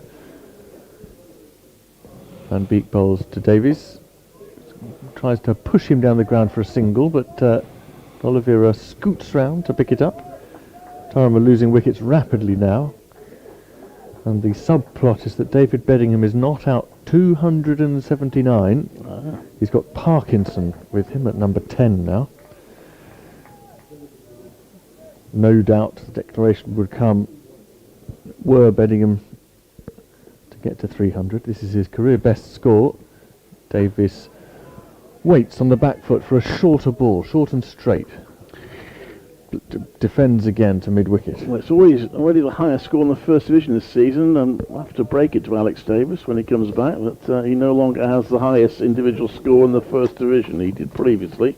It's 256 against Durham at Edgbaston. The only triple century this season in the Championship was in the Second Division, Sam North East. 335 not out. Davies drives well this time, but finds mid-off. And, well, up at Chesterley Street, David Beddingham is out. Oh dear. For 279, and yes, Durham have declared 345 ahead of Lancashire, with more than a day and a half remaining to try and force the innings win. Must be fun being in the field when the opposition have a partnership of 400 and, what was it, 25, I think. Here's Van Beek again. That's the Davies clip to another ball on his hip. Home comes round from the square leg boundary to restrict the running to just a single. Davies to 64. They've adopted different roles in this partnership of 111. Davies and Rhodes. Davies looking to score, turn the strike around often. Rhodes dropping anchor. Van Beek bowls to him, and he lets it go through outside the off stump again. That concludes the over. Van Beek's 8th. He doesn't have a wicket and has conceded 28. Warwickshire 116 for 163 behind an all square. If you arrived here at the ground at about 11:34 this morning, I'd have a bit of sympathy for you, because you would have missed all the action, 7 wickets falling in that. I think it was 11:33 when Rob Yates was the 7th batter out today. Since then, you'll be wondering what all the fuss is about. It was a pretty torrid for Rose and Davis initially. It's still not easy for them out there, but it certainly seems to have eased somewhat. As the sun comes out, a couple of patches of blue sky, and Ethan Brooks looking for this breakthrough that might just get Worcestershire going again. Davies, he's again trying to play it until the leg side, ends up playing it quite straight. It's 20 past 2, Clive, and in a minute you might want to be alive to an announcement on the speakers about the ladies' pavilion teas. Oh, I see. Yes. Because it was very funny yesterday. Well, it could be the last time this season, I think. 'Cause I don't think they normally have them on the final day, and I think I heard Brad has announced earlier that they're not going to be here in the final match of the season either. So it could be your last chance. Brooks bowls. That's played to mid-wicket. There's no run. Last chance this season. To enjoy the tea and cakes. Yes, yesterday it was do not turn up a minute early. Yes.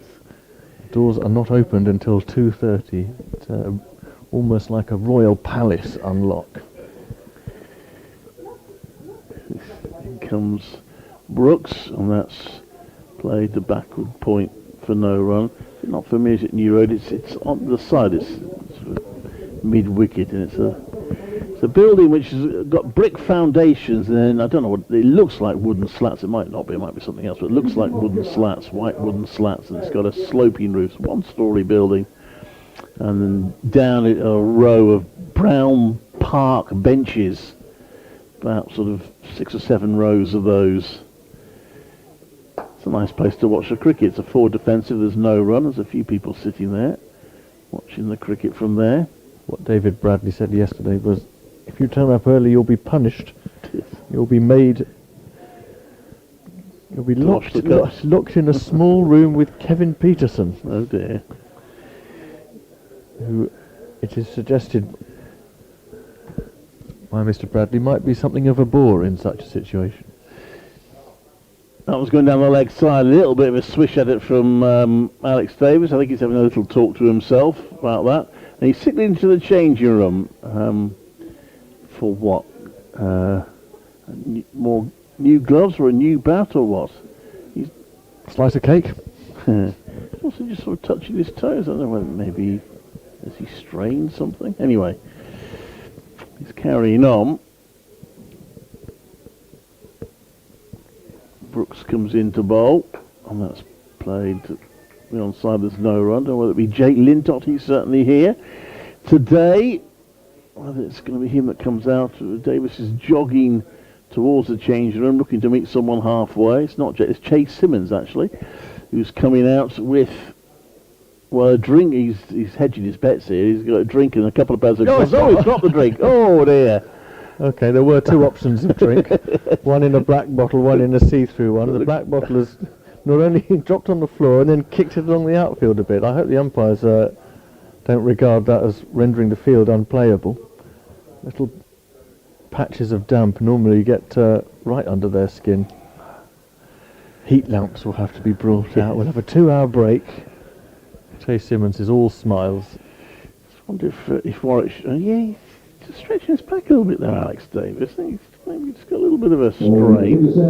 Oh, we're going to see Emma Verdi. I wonder if Warwickshire are safe by the final game of the season at Trent Bridge, whether they might be tempted to give Chase Simmons a game. He made his debut against Essex at Chelmsford. They used him sparingly, but he did pretty well. Oh, he looked wonderful. I was terribly excited when I saw video of him bowling. He just had one of those natural fast bowler's actions, all whippy and muscular, and I see I'm getting into raptures here. It was a bit of a dream. I've got an eye on Chase Simmons as one who could become very good indeed. Yeah, he's had his injury problems this season, but he may well play in the final game if Warwickshire are safe by then. So Verdi is going to bowl around the wicket to the left-handed Rhodes. Off spinners love that, don't they? And this first ball, I fancy there was a bit of spin there. Rhodes seemed to catch that on the outside part of the bat. No one in the catching position under a helmet. Just one slip. That looks like Ethan Brooks to me. There are some fielding pads being worn by a fielder at short fine leg. Verdi, oh, that kept low. It was a straighter ball, and Rhodes has clipped it away to deep square for 1. So he goes to 42. There are a change around now, still just the solitary slip for Davies, to whom Verdi is going to bowl from over the wicket, as you would expect. The bounce is going to interest Verdi. This is the right over for him to bowl from, because this has been the end where the bounce has been a bit more unpredictable. The Diglis end. The sun comes out again. It's playing coquette with us this afternoon. Mid-wicket comes in a bit shorter, not into quite a catching position, but a crouching one anyway. Verdi bowls outside off. Davies backs away and takes a single on the cut into the covers, so he's not afraid to play against whatever spin there is. Can't see much rough though, Clive, that's the thing. No. This pitch still looks straw-like. Yeah. I think it's one where you probably have to be patient, but if they give them a long spell, you'll hope to eventually wear the batters down. Rhodes faces Verdi, pushes it through the offside. He got a bit of width there, stayed on the back foot, and they're going to race a second. Throw comes in from home. Roderick misses it, and it's backed up somewhat clumsily by Brooks, I should say. A couple of runs take Rhodes to 44, 120 for 1. You mentioned David Bedingham, Martin Emerson, reporter on Durham, is just writing on the BBC County Cricket page that it is the highest total by a Durham batter. Oh, wow. That's something. Yes. Verdi bowls. That's a good length. Rhodes has to stretch forward and plays around his front pad. 279 beats Martin Love's 273 against Hampshire in 2003. And it's a record partnership for any wicket for Durham, 425. Verdi bowls, and Rhodes stretches forward again, very soft hands. Doesn't need to worry about bobbling the ball up to a short fielder, because there isn't one. And that concludes a tidy second over from Verdi. 120 for 1 Warwickshire, 59 behind drawing level. And he also makes a point that standard of 425 is the second highest for the 5th wicket in the county championship. He did it with Colin Ackerman, and Ackerman actually holds the record for the biggest 5th wicket partnership in county championship cricket when he was with Leicestershire, 477 unbeaten with William Mulder at Hove in 2022. You can get all that and plenty of other stuff on the county cricket page. Scroll down to it. Remember, you can follow these games on your smart speaker now, as Ethan Brooks bowls, and that's played to mid-wicket. There's no run. If you say, I've got to get this right now. If you ask BBC Sounds to play Worcestershire versus Warwickshire day 3, most smart speakers should respond. If you say it loudly enough, Clive, and clearly enough, you'll activate smart speakers around the Yeah, I might. You can do it for them. This one. Oh, he's bowled in! And finally, Ethan Brooks breaks up the partnership. Davies is bowled, scuttled through, and it's 120 for 1, so it's been a good partnership, but Warwickshire are still 59 behind. Worcestershire's first innings total. Davies looks like he wants to throw his bat away in annoyance. He's batted well in this match, but he hasn't gone on to make a century in it. He's gone for 65, and Warwickshire are 120 for 2. Well, I'm looking forward to seeing the replay there. Looked as though it kept low. Bottom edge, says Frank Watson, who is looking at the replay. So I wonder if length had anything to do with it. Oh, not really. Just he played outside the line, bottom and inside edge. a thick edge. I love seeing that Ethan Brooks celebration. Now Sam Hain has got to roll his sleeves up here because he had a tricky old time in the first innings. Van Beek had him hopping around all over the place. I feel slightly sorry for Verdi because that wicket might mean that he's withdrawn. Here's the announcement. Oh, we didn't get a joke then.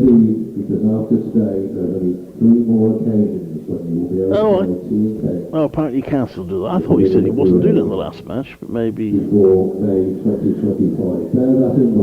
maybe I misheard. Stand of 115 and 34 overs between Davis and Rhodes, but now it's crucial from a Warwickshire point of view. They rebuild from here. They would lose a couple of quick wickets now. They'd be back under the cosh. Well, that cake's going to be under the cosh in a minute once Frank Watson comes to replace me. So I'm going to go and cause that cake all sorts of problems. I had a slice of cider cake yesterday, which had a genuine tang to it. It wasn't fizzy. It was the next best thing, nice and tangy. So Brooks, Sam Hain making him wait. There's that Jonathan Trott ability, Sam Hain, of making the opposition bowler wait while he gets himself fully settled, touching toes.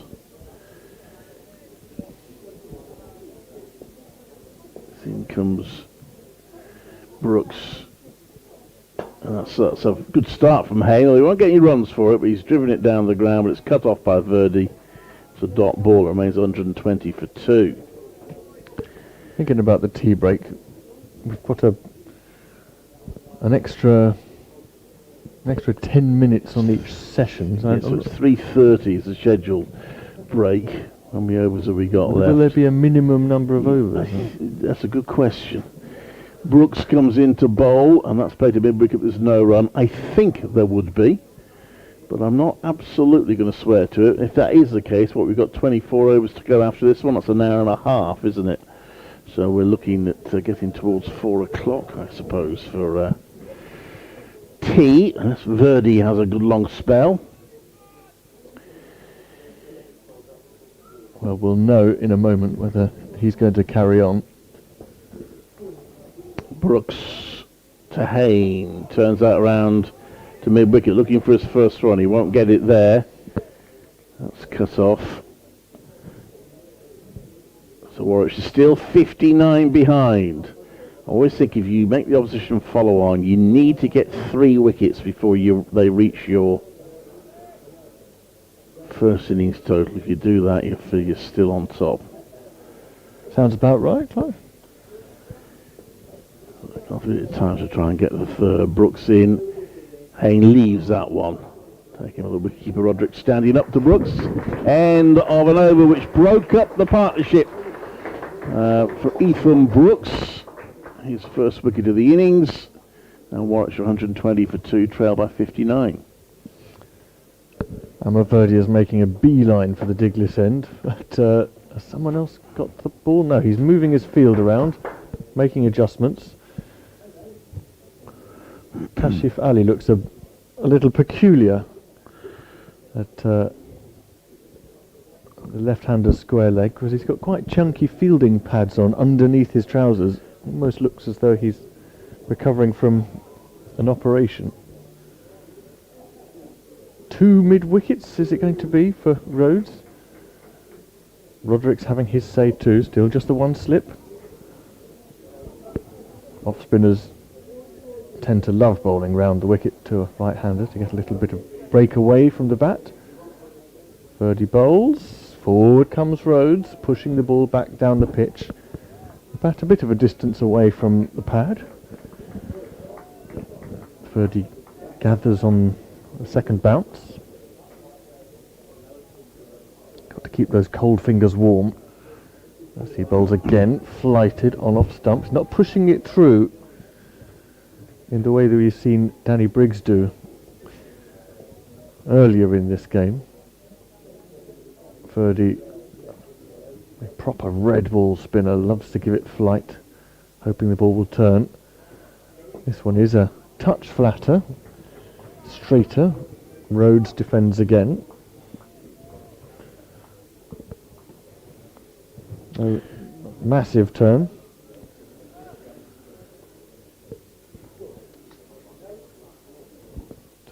Rhodes has just opened up his stance a little and now goes for a tapped drive through the offside. But a tumbling stop at deep mid-off restricts him to just the single.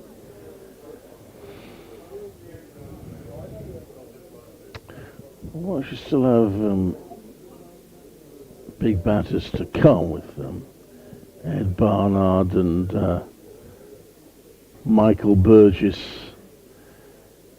still to come, but Danny Briggs as well. But they do have, of course, Hamza Sheikh still to come in. But they do have a little bit of a tail. Michael Ray coming in at 9 does represent, I would suggest, a bit of a tail.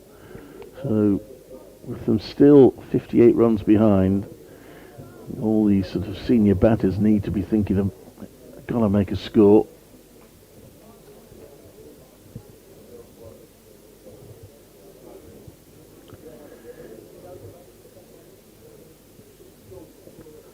Right-handed Hayne is ready now to face Verdi. Drops a little short and a little straight. That's an easy run to get off the mark for Hayne. Square of the wicket on the onside. Verdi will find it harder to bowl to the right-hander because there's been so little bowling, so few footmarks outside the right-hander's off stump. Hardly anyone's gone right arm round. There haven't been any left-handed batters batting for Worcestershire. Verdi bowls and Rhodes plays into the leg side. So a quiet over, not too much threat about it. Warwickshire 122 for 2, 57 behind drawing level. In the top of the table game, Somerset have lost a third wicket. Saqib Al Hassan has dismissed Tom Abel. Tom Banton has not come out to bat at number 5, which tells its own story, I fear. And Lancashire have already lost a second innings wicket, 2 for 1, still 343 behind Durham. Notts fighting a bit, but they're 70 for 2 following on, still 294 behind. So Warwickshire, I suggest, are in a better position than those two counties, but they're still up against it here.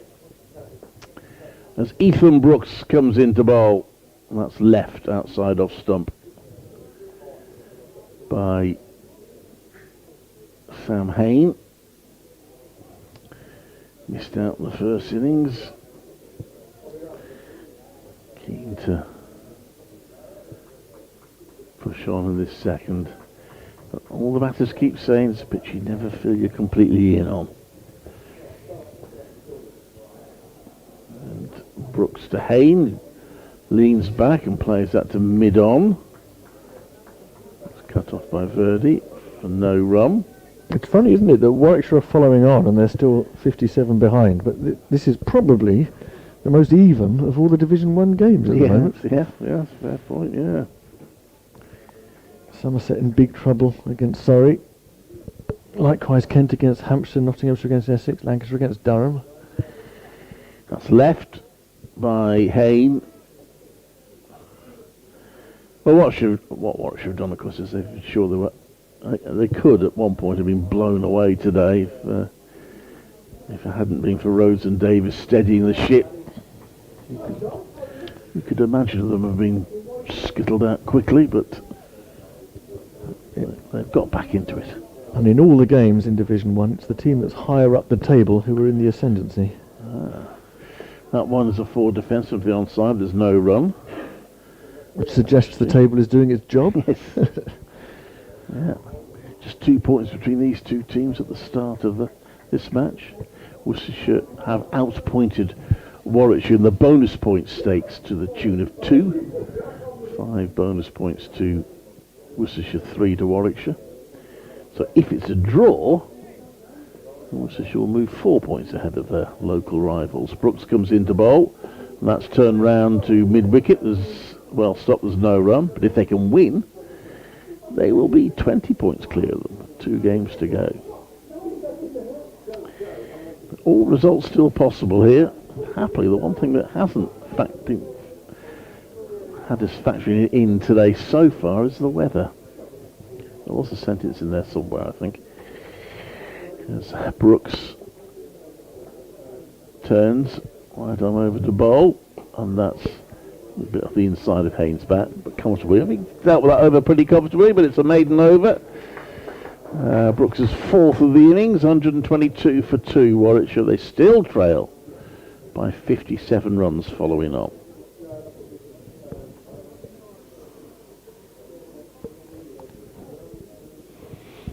Verdi is going to continue. Queues are quite short at the moment. It is a cold sort of day, so a lot of people. Plenty of cake on offer. When's Frank getting over here? I need to go. I'm going to explore what's available today. Verdi continuing to Rhodes and entices him again to lean into a forward defensive. It's stalemate at the moment. Verdi is a good, accurate spinner. He finds the spot over and over again. Balls to Rhodes, who just taps the ball ever so gently out towards deep mid-off and scampers a single. That's brilliantly done. Roderick didn't like that. He's made a gesture to the fielder as if to say, come on, you were on your heels there. But the only way to get a single to that area was to play the ball very gently. Rhodes to 46, Warwickshire 123 for 2. I can smell the cake now as Frank Watson is about to replace me. Not I've never known a commentator so anxious to get off commentary before. It's here is Verdi, and Hayne drives through the covers just for one. The smell of cake isn't coming from Frank Watson.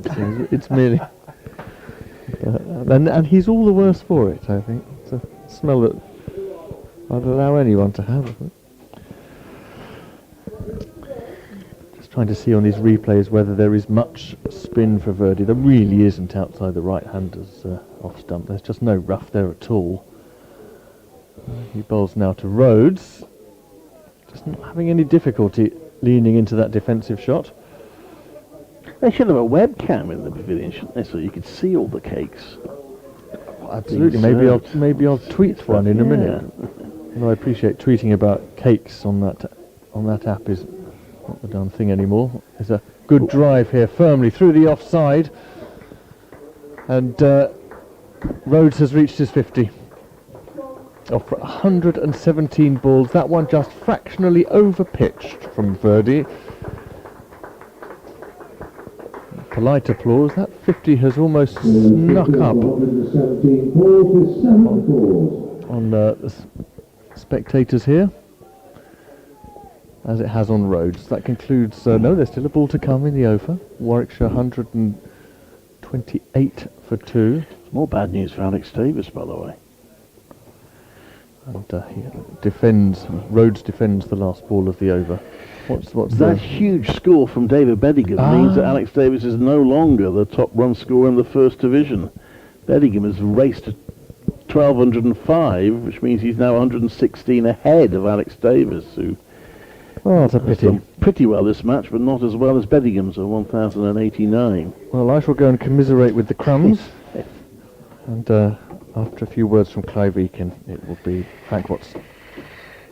Well, this game, it's been a really good game throughout, and it's fluctuated. At the spell this morning, that first hour was the most dramatic of the match, but throughout the match it has fluctuated one way and the other, and there's still plenty of life left in the match, so please stay away, bad weather, as Brooks comes into bowl, and that's driven to mid-off for no run by Hayne.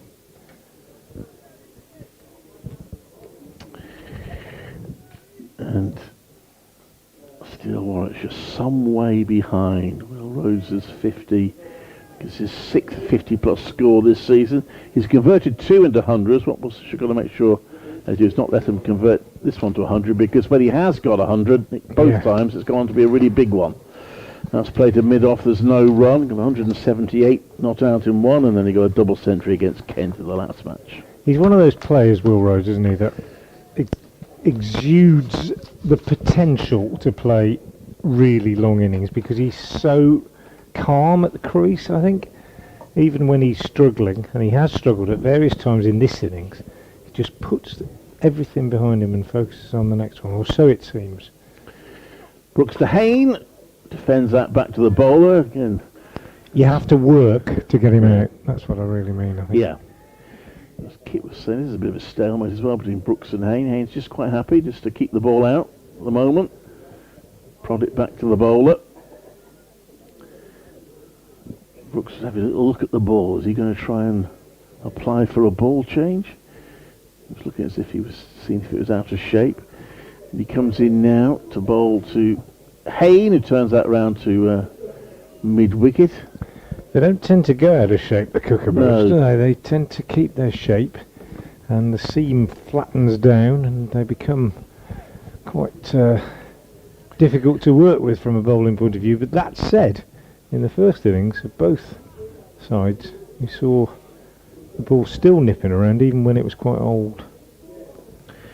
Brooks, 12th over of the innings, he bowls, and Hayne leans back and cuts at that one, plays it straight to a fielder.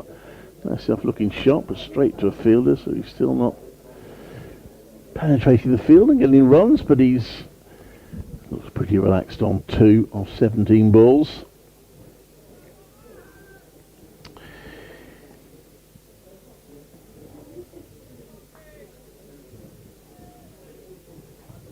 Brooks. Keep plugging away. Comes into bowl, and that's hit down the ground. Brooks actually gets a hand to it and slows it right down. I think that did the trick. I suspect that would have beaten mid-on and mid-off if Brooks had not got a touch to it. So he's possibly saved 4 runs there with that half stop. End of the over, another maiden over from Brooks, who's now bowled 5. He's 1 for 24 in his 12 overs. The runs have stopped coming, but Warwickshire are still battling at 128 for 2. Yeah, they're still 51 behind. Worcestershire still on top, but Will Rhodes and Sam Hayne and Alex Davis before them, making them work very, very hard. Amar Verdi, right arm around the wicket, off spin from the Diglis end, bowls, nicely flighted delivery, a little bit on the leg side, leg stumpish, turned against the spin by Rhodes for a single. Verdi, pretty classical off-spinners action. So bottom of the table, Kent have been bowled out for 207 by Hampshire, 5 for 46 for Kyle Abbott, so it's a lead of 196 on first innings for Hampshire. And Verdi will bowl over the wicket to the right-handed Hayne. And bowls, and Hayne clips this with the spin up to Taylor at mid-on. And there's no run. Yeah, saying Verdi, quite a classical off-spinners action when he gets into the actual delivery stride. Not far off what you'd see in the coaching manuals. Turns that left shoulder to the batsman and good pivot. Cuts under the ball. Gives it quite a rip. That one a little bit short of length, and Hayne just on the back foot plays into the covers. He's getting a little frustrated here, Sam Hayne. He's played lots of shots for no runs. Waits again. Slip in place. Verdi is in. Bowls, and that one hurries on to Hayne. Kept a bit low, but he played it well, watched it, and clipped it through mid-wicket for a single. But it did keep low, that one, and that's quite encouraging from a Worcestershire point of view. Hayne goes to 3, 130 for 2 now. And Verdi will continue round the wicket to Rhodes, who's on 51. And Verdi bowls, and he's forward, pushing back up the pitch to the bowler. And there's no run. Will Rhodes, we're talking about his ability to convert his 50s into big scores and to go on to really big things, and it's that mentality that makes him so difficult to shift. They say, what do they used to say? He's booked in for bed and breakfast. I think it gives that impression. He's not gone out there for a short stay. Clips this one to mid-wicket where Kashif Ali does the fielding. And there's no run. The end of the over, 130 for 2. Tidy over, but no great threat. And it's just a case of batting and batting and batting as far as these two are concerned. Yes, he'll be missed next season. Will Rhodes by Warwickshire when he goes to join Durham. Maybe Warwickshire decided to let him go now that Alistair Cook has retired, because Rhodes had Alistair Cook's number. He got his wicket with monotonous regularity when Warwickshire played Essex in recent years. Logan Van Beek is returning to the bowling. He's been buying his wickets in this match to some extent. 28 runs of his 8 overs so far in the second innings. But he's been quite willing to tempt the batters. He's put 2 fielders on the leg side boundary now. Square leg at long leg. Wide long leg. So I expect he'll pitch 1 or 2 short at least and invite Sam Hain to try and hook it to that area. 2 slips in place. That one's pitched up and driven by Hain to mid-off. No addition to the score, 130 for 2. Had a message from Stephen Mann, who says, I'm currently freezing in the D'Oliveira stand. But he said, who has anyone commented that this match is taking place 10 years on from Chantry's match, which is an amazing game that Worcestershire won from nowhere here? Well, they have, and I was just saying, Stephen, I was going to tweet it, but I might as well just say it if you're listening. Just break off as Van Beek bowls. That's just defended by Hain. The reason that Chantry's match was called to everybody's attention recently was last week, because the game at Chelmsford that Worcestershire won from having been 10 for 4 after 5 overs on the first morning, people said, you know, has there been a comeback for Worcestershire, certainly like that in the last 10 years since Chantry's match, and general agreement was that there hadn't been. That was an amazing occasion. Van Beek to bowl again. It's just played down the pitch by Hain. Just continues to be watchful. And that's why, whenever things are bad, even as bad Some as of the they games were against this morning for Chantry, Warwickshire, you say, well, you never know, because you just never know. I mean, that really was astonishing, and in some ways it was astonishing what Worcestershire did at Chelmsford last week, and it is not beyond the realms of possibility that Warwickshire could go on and get a lead here of 200 plus and then rattle Worcestershire out for 50. Such is the game of cricket. Logan Van Beek bowls, and that's driven to the offside. There's no run. They haven't had a win like that this season. They did get a draw against Hampshire. Yeah. I don't remember doing it, but Mark Robinson claims that I said in commentary that it was all done and dusted, that they'd lost. I don't recall doing that, but he did tell me after. Carefully. And Warwickshire managed to produce quite a remarkable fight back to save the game. They never remember the good things you say, Clive. It comes Van Beek, 2 slips in place, comes to bowl, and that's turned round onto the leg side for a single by Hain. Just his 4th run, 131 for 2. Yeah, he's been patient, as has Rhodes. A 2 men out, Yates for 5 and Davis for 65 either side of the lunch interval. We've said it every session, I think, when we've concluded the session. We've said this game has been interesting because it's ebbed and flowed, and never has it ebbed and flowed more starkly than today. Tom Taylor's remarkable burst this morning, 5 for 6 in 5 overs, 6 wickets going down for the addition of 16 runs to the overnight score, but normality restored a little bit by some watchful batting this time round. Round the wicket comes Van Beek to Rhodes, who watches that one go past to the wicket keeper. No run, 131 for 2. Single that over to Hain on 4. And Warwickshire now trail by 48.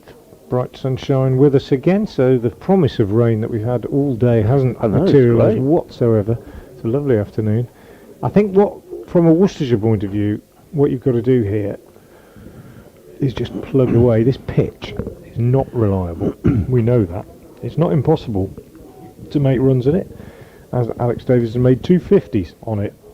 Worcestershire made 300 on it, but it's not trustworthy. It's not a pitch that I've talked to several batsmen who've been out there and said it's not a pitch in which you ever feel absolutely in, and therefore if you flip that, if you're the bowling side, you just have to believe that if you just keep at it, keep putting the ball in the right place, keep thinking about your field, keep concentrating, sooner or later you'll get one that will do something like that one that Brooks bowled to Alex Davis, which nipped back very, very sharply, and something will give as Verdi bowls to Hayne, who pushes that, smothers the spin with a big long stride down on the onside. Just one slip and a man on the drive at short mid-wicket. That's Tom Taylor. The rest of the field fairly conventional for the off-spinner. 3 in a row on the offside, saving one. Man out in the deep, long on halfway back. This one worked away to the man out in the mid-wicket area. Jack home, and they go through for a very, very comfortable single, just walking through it, which takes Hayne on to 5. It's 132 for 2. That said, Rhodes and Hayne will be watchful, but also guarding against becoming becalmed, becoming sort of shotless, really. Verdi is into Rhodes, who drives nicely on the offside, but straight to Libby at short extra cover, because you can get, as a batter, you can get into a kind of a rut, really, if you get stuck at one end as well, and you don't rotate the strike very much, and you can just get a bit lazy. They'll be watchful, making sure that doesn't happen. To keep rotating the strike, put the bad one away when it comes. That one a little bit short from Verdi, kept a bit low, but Rhodes watched it carefully and hit it off the back foot through the covers for a single. Yeah, Haynes got a little bit better than that the last few moments. Having faced a lot of dot balls, he's begun to nurdle the singles and rotate the strike. Yeah, no danger there. I'm not suggesting there is, but I think any batsman will tell you that if you allow the other team to bowl at you just too much, and you've got to be watchful. This is what I'm saying. It springs from that desire to preserve your wicket and not do anything silly, but you've just got to make sure that you just keep enough momentum and energy in your batting to keep some pressure on the bowlers. Changing the field now. 2 men, oddly, almost 5-6 yards apart at mid-wicket, on the edge of the circle, or it would be, just in case Hayne clips one in the air on the leg side. He goes back to this one and pushes it back up the pitch to Amar Verdi. 133 for 2. Verdi tidy so far in his 6th over. He's conceded 19 runs so far, and that's 20. So 6 overs, no means no wicket for 20, as Hayne just nurdles this one, works it up to mid-on. Perfect demonstration of how to play an off-spinner and just take a single without taking any risk whatsoever. Hayne moves on to 6. It's the end of the over. 134 for 2. The deficit remains 46.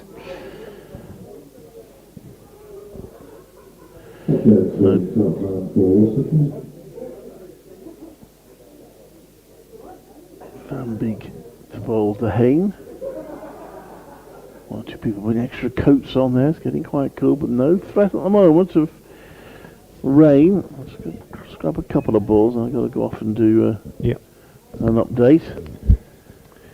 Van Beek is just tweaking with his field slightly. He's got 2 slips, got a feel a sort of wideish mid-on. There's mid-off and cover. Backward point, has got a sweeper on the leg side as he bowls. So Hayne, who hits it to that leg side, brings that fielder into play, and it's another single for him. 135 for 2. I better just go off and do my update. No problem. Sam Hayne then picks up another single, goes to 7 in untroubled fashion, and Will Rhodes, who is on 52, he's faced 124 deliveries, weathered the storm of some decent bowling either side of lunch, Played and missed a good few times, but that doesn't bother him. He waits now as Van Beek bowls, and he's just turning this one rather uncomfortably. Has to take his bottom hand off, but plays it well. Square on the leg side for a single. Good stuff from the former Warwickshire captain, holding things together very nicely here. 53 now, 136 for 2. Decent amount of batting to come in this Warwickshire side. Hamza Sheikh due in next. Very, very promising young player. Ed Barnard, Michael Burgess, Danny Briggs, all capable. But there's a question mark, I guess, given what happened this morning. As Van Beek is in and bowls, and Hayne is getting another single. Just rides this bounce quite nicely up at sort of rib height and just turned on the leg side, wide of D'Oliveira at mid-on, and through for a single. And I'm not suggesting for a minute that those players aren't very good indeed. You know, I've made no secret of my admiration for Ed Barnard, and certainly in his last couple of seasons here at New Road, right up there with the best batters in Division 2 at that time, and has proved to be an excellent signing for Warwickshire. As Van Beek comes round the wicket to Rhodes, who cracks a short ball away for 4. Dismissed that. It was a long hop, basically, from Van Beek, and Rhodes, big man, stands up tall and slaps it away in front of square on the leg side. Authoritative, dismissive, punishing stroke from the big left-hander. 57 now to him, 141 for 2. D'Oliveira claps his hands, exhorts his troops to greater efforts as Warwickshire look to reduce the deficit even more. Van Beek again bowls, and Rhodes drives, well, half drives back to the bowler. 38 runs behind now Warwickshire. 38 runs away from making Worcestershire bat again, which they will surely do. But also, what sort of a lead can they build in the rest of today and early tomorrow? Can they get A, enough to stretch Worcestershire, and B, perhaps enough to dangle the carrot and be able to bowl Worcestershire out? Van Beek round the wicket, bowls, and Rhodes is just pushing this one up to mid-on. It's fielded by this morning's Worcestershire hero, Tom Taylor. 141 for 2, the end of the over from Logan Van Beek. 10 overs, 2 maidens, no wicket for 36, his figures, and Amar Verdi will continue from the Diglis end. Could be in for a long spell, I think, Verdi. 6 overs, no maidens, no wicket for 20. Can imagine that the Worcestershire plan now is for Verdi just to tie things up at one end and allow the seamers to rotate at the other, similar to what the tactics that they employed at Chelmsford last week in that excellent win. And Verdi is almost ready to bowl to Hayne. He's got a slip and that man on the drive at short mid-wicket. Then he's got a conventional mid-wicket, and then he's got an unconventional, deeper mid-wicket, about sort of 25 yards back. As this one from Verdi is floated up outside the off-stump and allowed to pass through into the gloves of Roderick by Sam Hayne. Bright sunshine, if chilly, here at New Road. Perfect September scene, actually, as Verdi bowls, and Hayne is on the back foot to this one and punches it out on the offside, and there's no run. Breeze billowing the clothing of one or two of the players out there. Trees in the distance on the cathedral side of the ground wafting in the breeze as Verdi bowls. Much slower ball, and Hayne just leans forward and pops it back up the pitch to the bowler. Clive's back. I'll just finish this over and then nip off and do a little recording myself for BBC Herb from Worcester. It'll only take me a minute or two. 30 bowls, and that one is a little bit short. Hayne is on the back foot. It's all the time in the world just to punch it up to mid-on. Sort of ball that, had it been a limited overs game and needing to score quickly. Hayne would have stepped inside it and whacked it over the leg side, but that's not the game to play at the moment. Occupation of the crease is what it's all about, and he's being very, very responsible at the moment. Verdi is in and bowls, and he's forward again, just pushing this out on the onside. It's an absolute game of attrition out there at the moment. Yeah, you'd have known it was crucial that Worcestershire didn't go bang bang at this stage. Absolutely, absolutely. When Brooks picked up the wicket of Davis in the 36th over, there's 9 overs ago, or it will be after this ball, which Verdi bowls and Hayne defends, and that's the end of the over. 141 for 2. Verdi now 7 overs, 1 maiden, no wicket for 20. That was the maiden, and the deficit still remains at 38. So we've had 20 overs of spin in this match and still no wickets to spin, and between them Danny Briggs bowling 13 overs of the Worcestershire first innings. They've gone for exactly 3 and over. No Rob Yates in that first Worcestershire innings. Might well get a ball in the second innings. But not really much sign of this turning into a spinner's paradise. Let's go through the scores elsewhere. Rain is actually delaying things at Chelmsford, which will be in Nottinghamshire's favour. They're 98 for 2, following on, still 266 behind Essex. Logan Van Beek to bowl, right arm over, and he just chops on that one to point. Does Rhodes for no run. At Chester Street, Lancashire, having lost a very early wicket, haven't suffered any more damage. 33 for 1, 312 behind Durham's first innings total. Kent have been asked to follow on, or told to follow on at Canterbury, but so far they've done so without alarms. They're 11 without loss, still 185 behind Hampshire. This next one, Van Beek, is short and it's pulled. Sweeper there on the leg side will, yes, got it off a good diving stop. I think that's young Jack Home out there. They've run through for 3, but he did save 1 run there, Jack Home. Good athletic dive just to keep the ball in.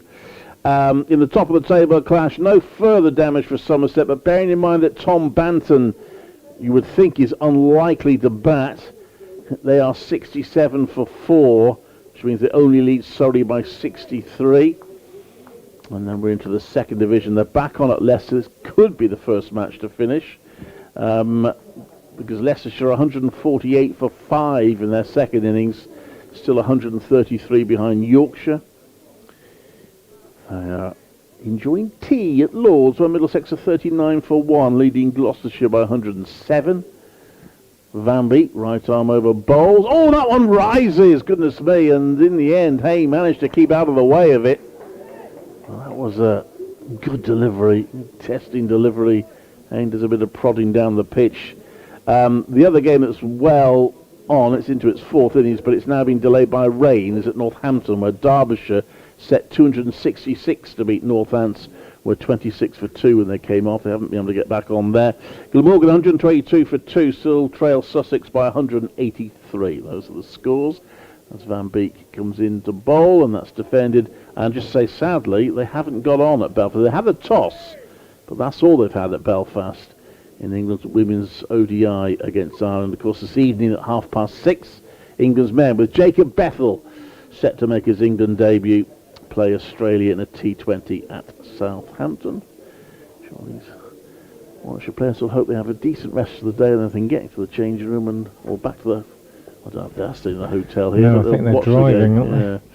Van Beek bowls, and that's playback. There's no run, but they'll all want to watch Jacob Bethell and support him.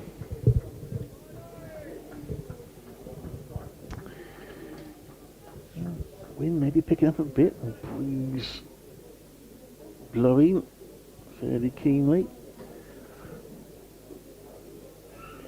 It has become a bit of a stir. It was 24 in 10 overs between these two. Logan Van Beek to bowl. That's left. Hayne taking a big step forward. He's on, where is he? He's on 8 of 42 balls now. End of the over, 144 for 2.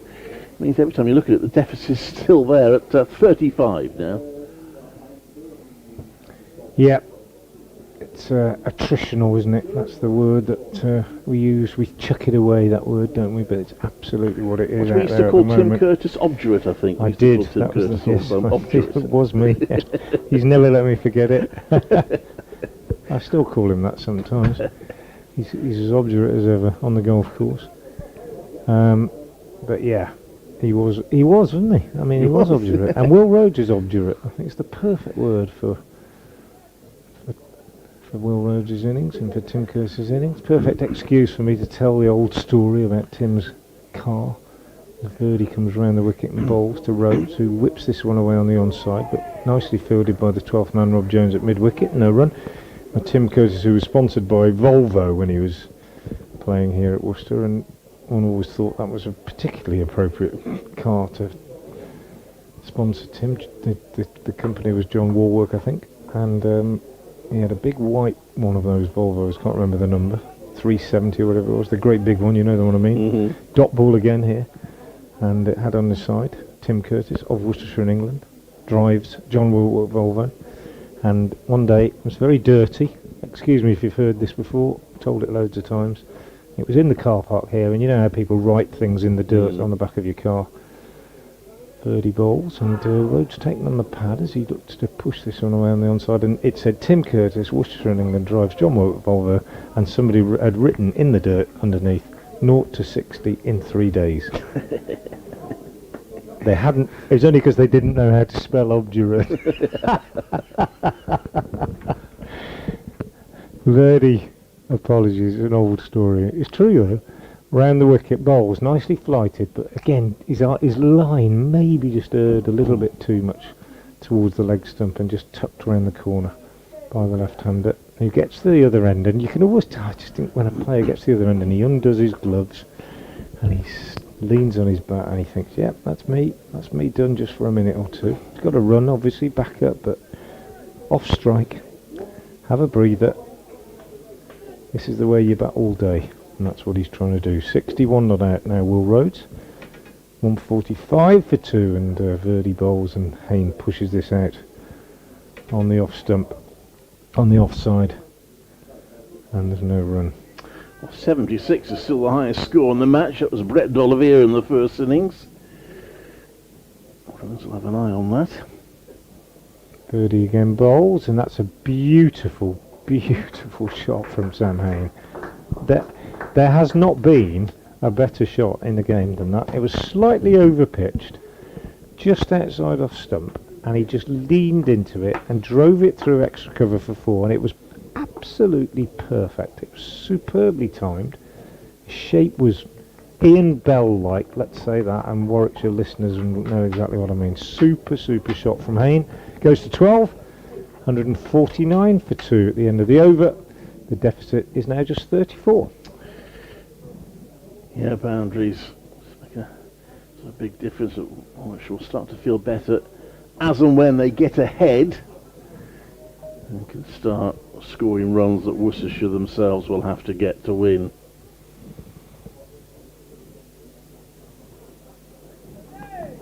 Seeing if Worcestershire get one more before Warwickshire got past them, I think they'll feel it keeps them in a strong position. Logan Van Beek round the wicket to bowl to Rose, drives that as he found the gap. It is being chased, it won't go all the way, but he will get 2. He's going to have to sprint for the second, mind. While the Sam Hayne is at the non-striker's end. He did have to Dolliver's so quick, isn't he? You think it's going for 4, he ends up making you hurry for 2. They slide, they all slide now, and they're perfect sliding conditions, but nobody slid, did they, in the old days? Right? You would have got 3 there, I reckon. Does remind you of his dad, though, doesn't he? Out in the he does in his field. Yeah, he does, absolutely. Got statistics are better than his dad's now. He's got more hundreds. Yeah. And also the first Oliver is a captain Worcestershire. So 150 up for Warwickshire. That's pulled to mid-on and wide enough for the field of them to get a single. And so 152, the deficit now down to 27. getting tantalisingly close to wiping out that first innings deficit.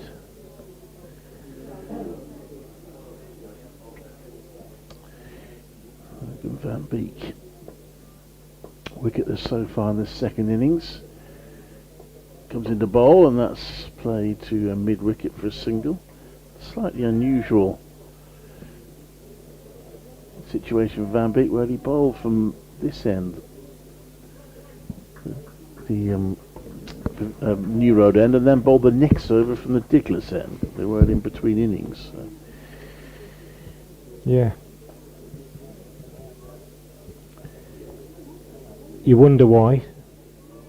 And some people said, why didn't Taylor open the bowling from that Diglis end in this innings, having just cleaned up? I had a theory at the time, was that Van Beek, the ball, oh, that one rises. I just wonder whether they felt that they wanted to take a little bit off the ball, because the theory about the Kookaburra ball, it tends to start doing things when it's maybe 7 or 8 overs old. Yeah, maybe. I mean, it's interesting, isn't it? That, I mean, it was 38 overs old, I think, when they started this morning. 33 overs old when they started this morning. Taylor was picking up wickets straight away, but not particularly through the behaviour of the ball, I don't think. That was pushed to the offside. There's no run. And by that, I mean that some of the Warwickshire batsmen this morning probably feel that they could have done better. And they've come out in this second innings with an absolute determination to be more difficult to dismiss, and they've shown excellent application, particularly Rhodes, Davis and Hayne. And this third 50 has been their slowest by some distance, taken 124 balls, lost just 1 wicket during that time. That's played to mid-on, there's no run. The second 50 took just 57 balls. First took 105, so they're accumulating steadily now at 153 for 2. It is getting a little bit gloomy overhead, but on that bombshell I will hand over to Kit Harris. It is getting gloomier overhead. It's fine at the moment.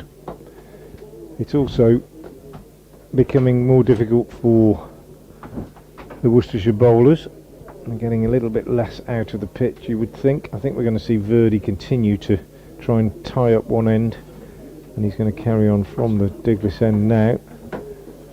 But when you enforce the follow-on, I think one of the things that you have to be prepared for is a little bit more obduracy from the batters in the second innings as Verdi bowls, and Hayne looking to turn this on the leg. So I don't think he missed the leg stump by much by the reactions of the fielders. And you know you're going to have to work harder. You know that 9 times out of 10 a team following on comes out and applies itself with rather more determination than it did in the first innings, and that wasn't difficult on this occasion. And so you have to be patient.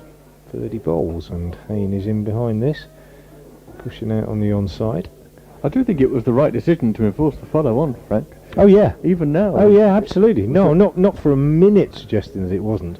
But what I mean is, one of the qualities that you need as a fielding side the second time around is patience, because the team rarely comes out and bats in the same way as it did in the first innings, because it's had a bit of a wake-up call. That is a lovely shot from Hayne, and not a great piece of fielding at long off.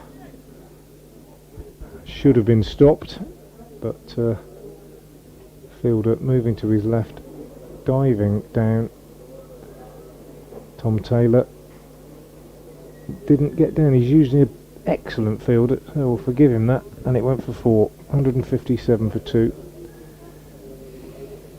But you also feel, I suppose, just break off his Verdi bowls, quicker ball pushed by Hayne out on the leg side, that if you pick up a couple of quick ones at any point, the chances are that the nerves can kick in again for the batting side in a follow-on situation.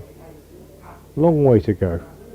Verdi in, bowls, Hayne forward, pushes back up the pitch. Bowler does his own fielding, no run. 157 for 2. The deficit is now as few as 22. So Worcestershire will certainly have to bat again. It's just a case of how far in front Warwickshire can get. As Verdi bowls and Hayne is forward and plays this back up the pitch, and the bowler again does his own fielding. And that is the end of the over. Do we have any confirmation of when the tea interval is, Frank? It's meant to be at 3:30, but there are 43 overs left in the day, so I suspect we'll go on till there are 32 overs left in the day. But I will try, and I think it would be a good idea to check. It's at the discretion of the umpires when they're making up time. 32 overs left in the day would normally apply, but because they've, in theory, added overs to each session, they could have decided that we're going to go on longer, but it's playing regulations say at the sole discretion of the umpires. So it could be 4, could be all sorts of things. Van Beek bowls to Rhodes, taps the ball on the back foot to cover point. He's in there for the long haul, who's Rhodes, looking more and more convincing. Yeah. More and more difficult to shift.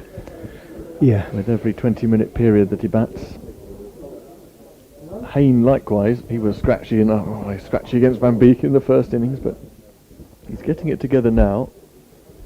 I would say that probably the pitch has eased a touch, but only a touch, since day one. Van Beek bowls, and Davies has run this down to deep third.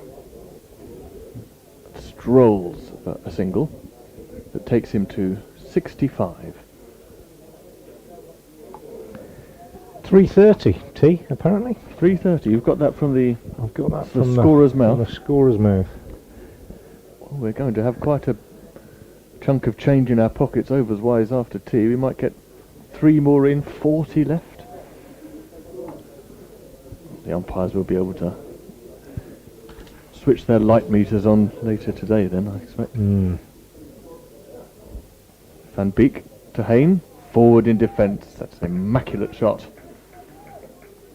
What we haven't seen really is that ball flying from the unusual patch when the bowling is from this end, as it did on day one.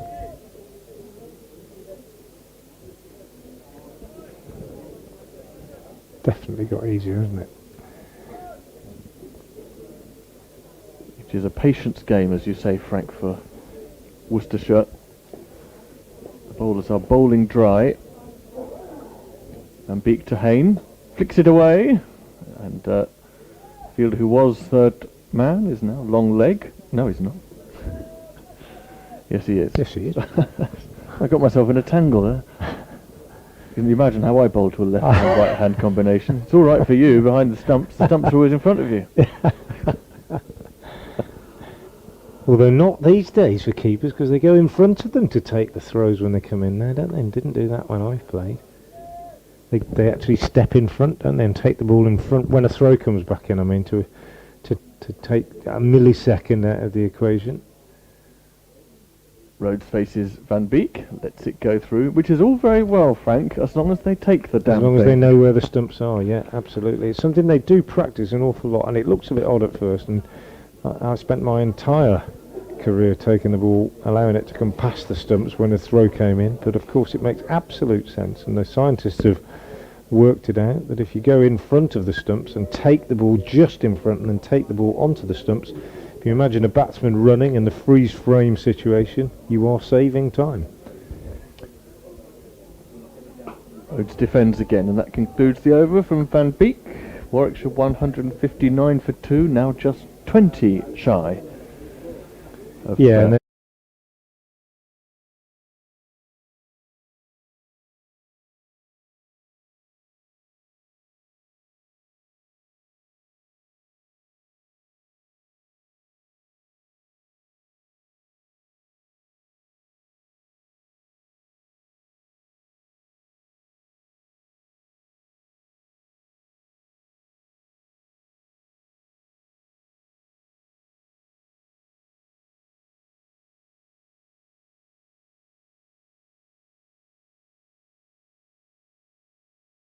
more than watchful, and appropriately so, in this follow-on situation.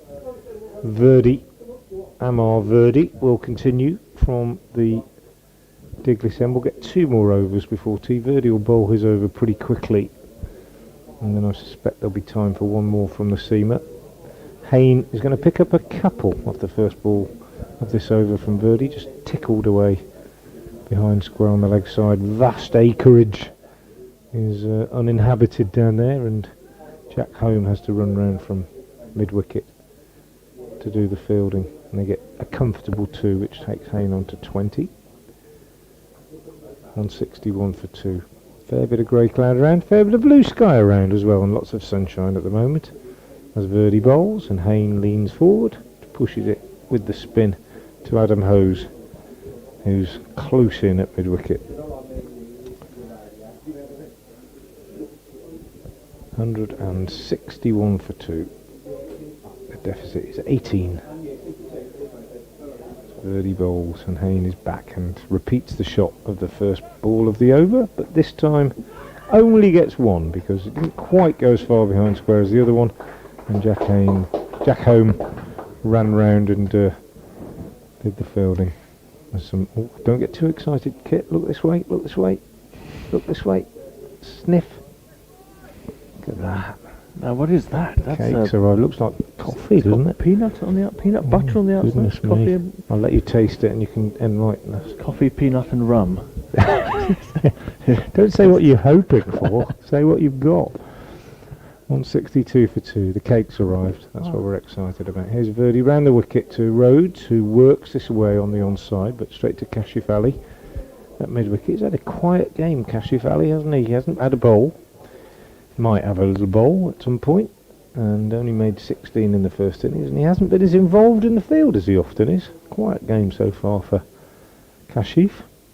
Amar Verdi round the wicket, floats this one up to Rhodes, and it's pushed back to him. Just a case of being patient for the spinner and almost waiting for the batsman to make a mistake rather than to try and spin him out, as it were. You just got to try and tease him.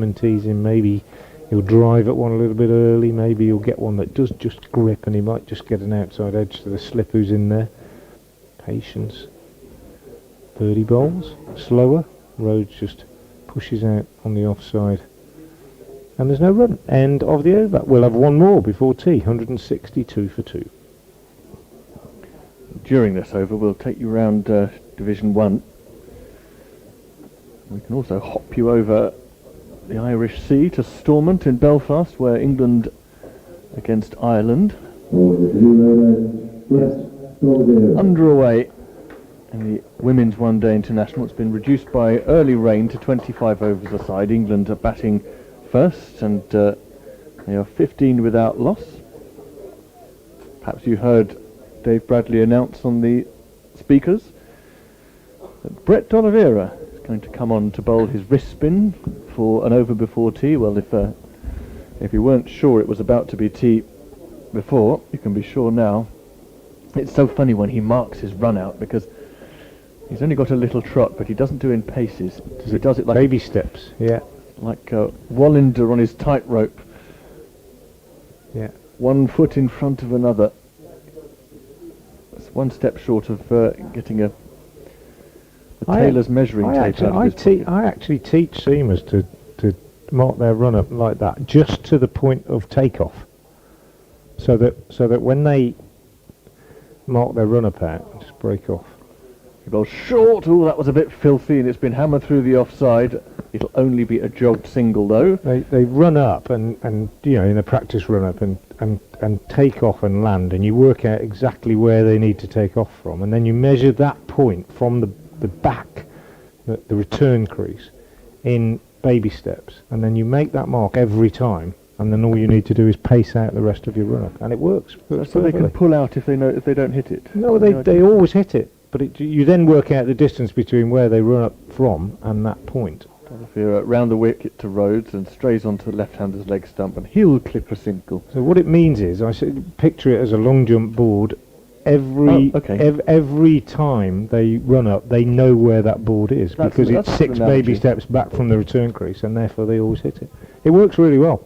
Been doing it for quite a long time. That's my whole run-up you've just described. D'Oliveira to Hayne. Coming forward, a confident Oh. check drive and a dodgy Worth a try, worth a try. a misfield, and fortunately there is no run. There would have been some blushes there. Looked up before he grabbed the ball. So Lancashire in the second innings, 45 for 1 against Durham, who declared at 573 for 9. 300 more to draw level. That put Warwickshire's efforts into perspective, doesn't it?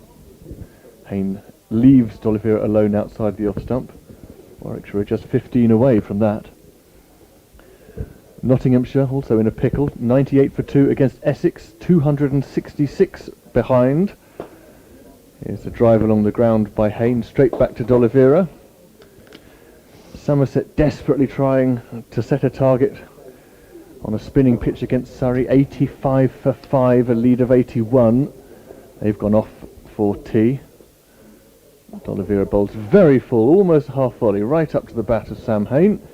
And he defends, and that concludes the over. And that is tea.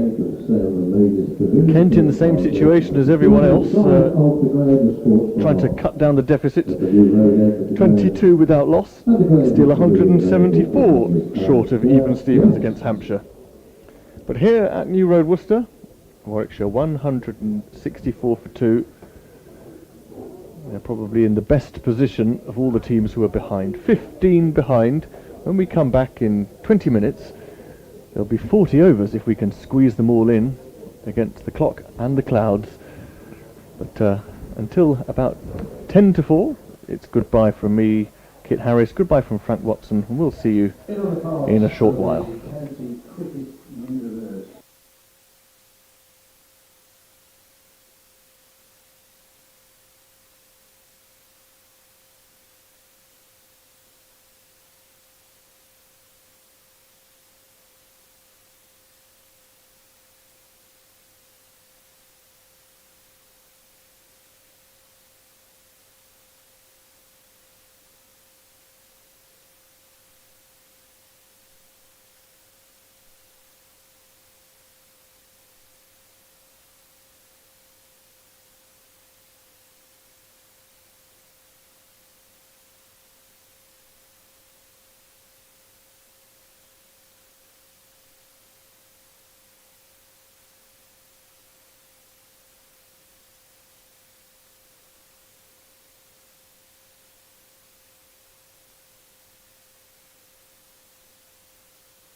Welcome back to New Road. Well, we are about to see I don't want to be a harbinger of doom, but I just walked round the ground. I did not like the look of some of the clouds that are coming over from the New Road end. Now, we've been very lucky so far. Despite the pessimistic weather forecast, we haven't lost a moment in today's play. But I think we will have to continue to be very lucky for us not to lose anymore. But the situation is match again, wonderfully poised. Warwickshire having fought back in the second innings, 164 for 2. Following on, they're still 15 runs behind Worcestershire's first innings total. Wasting no time in getting going and wasting no time in scoring runs as Tom Tailor, of course, the mayhem this morning, bowls at Will Rose, who rather contemptuously drives them through long on for 4. 168 for 2. I'm Clive Eakin. You'll hear from Frank Watson, and with me now is Kit Harris. Hello, Clive. Yes, there's a big sharp shower that looks like it's about to hit Worcester from the northwest. Maybe only 15-20 minutes of rain, but a lot of it. Oh, Rose's edge that. It's gone down. There's a fielder at third. That whistle past the slip cordon. I'm not sure whether it was in the air when it went past them. A definite edge from Rhodes. Looking at the radar, it does look like there's going to be a direct hit. I'd be surprised if it spelled the end of the day's engagements. Something very exciting to happen in the press box. Yeah, it's quite a jovial press box generally, isn't it? Someone's won the lottery. Big tray of banana cake, not from the ladies' pavilion, but from the catering stuff. We had something here. Where was it? Oh, goodness, loads of it. Enormous. Yeah. Loads of it. Come on, rain. 15 minutes, we'll polish that off. We'll come back on again. Amir Verdi's just gone from long off to from third rather to long leg for Sam Hain. 2 slips in place. Tailor looking to get the head of steam he had this morning. That's played back to him as no run. I don't know whether he's got any sort of tweak, but he has been, might just be a case of changing boots or whatever, but he has been off the field a couple of times. He didn't come straight out at the start of the Warwickshire second innings, and he has been off again since. So he might just have a little strain that he's looking after. He certainly would have strained himself this morning. Never before has he recorded figures of 6 for 28. Was it 5 for 6, I think, this morning? Comes into bowl. Oh, that's wrapped Hain Lapaz. Yeah, he's got him. Hain's LBW. And Tom Tailor strikes again. And Worcestershire get their third wicket before Warwickshire wiped out the first innings deficit. Hain very watchful this morning. Or in the afternoon session rather, but he now goes for 22, and Tailor has his 6th wicket of the day. He really is the talisman. Just when things started looking like they were drifting and Worcestershire were feeling not quite desperate for a wicket, Tailor has broken through, and well, I wonder if that will be the beginning of something, as it was this morning. Just having a look at the replay now. Oh, goodness me, well, that is plumb. It was an off-cutter, and Hain turned his back on the ball after he'd hit it just to watch it go into the slips, but as soon as the umpire's finger went up, Sam Hain trudged off. He had no complaints, and that was going to hit middle stump. Now, here is Hamza. Just starting to cloud over now. Yeah, and again, Warwickshire, well, though they battled in the second innings, are in a position of some peril here. They were to lose another 1 or 2 quickly. I've got a little bit of a tail from number 9 downwards, with the greatest respect to all those players. None of them are completely hopeless with the bat, but they were this morning. Well, they weren't great. Neither were some of the senior batters, in fairness. Yeah. Well, Chris Rushworth didn't put a foot wrong, to be fair. I don't think he actually faced in the end. Oh, was a sound of 49. What Warwickshire have managed to avoid is going bang bang with Worcestershire's bowling, and that's now the challenge, is to try and make sure they continue to avoid that. Partnership of 115 for the second wicket and then 49 for the third. Keep producing those sort of partnerships and they'll have some sort of chance, but if they were to lose wickets in a flurry, Amir Verdes looks like he's training for the Olympics. He's running from one side to the other again. He's now gone to third for Hamza Sheikh, 2 slips in place. He drives at Hamza Sheikh, second time he's been in today, and there's a shy at the stumps, which I think hits the stumps. Because it hit the stumps, he decided to shout, but I don't think there's any question of being out. He's off the mark. Hamza Sheikh was possibly one of the more blameless batters this morning, in that he's got a good delivery. He played a forward defensive too, and Taylor found his edge and he was caught behind. Michael Burgess disappointed with this shot, chasing a wide one, caught at second slip. Danny Briggs might chunter that he was unlucky with his LBW call.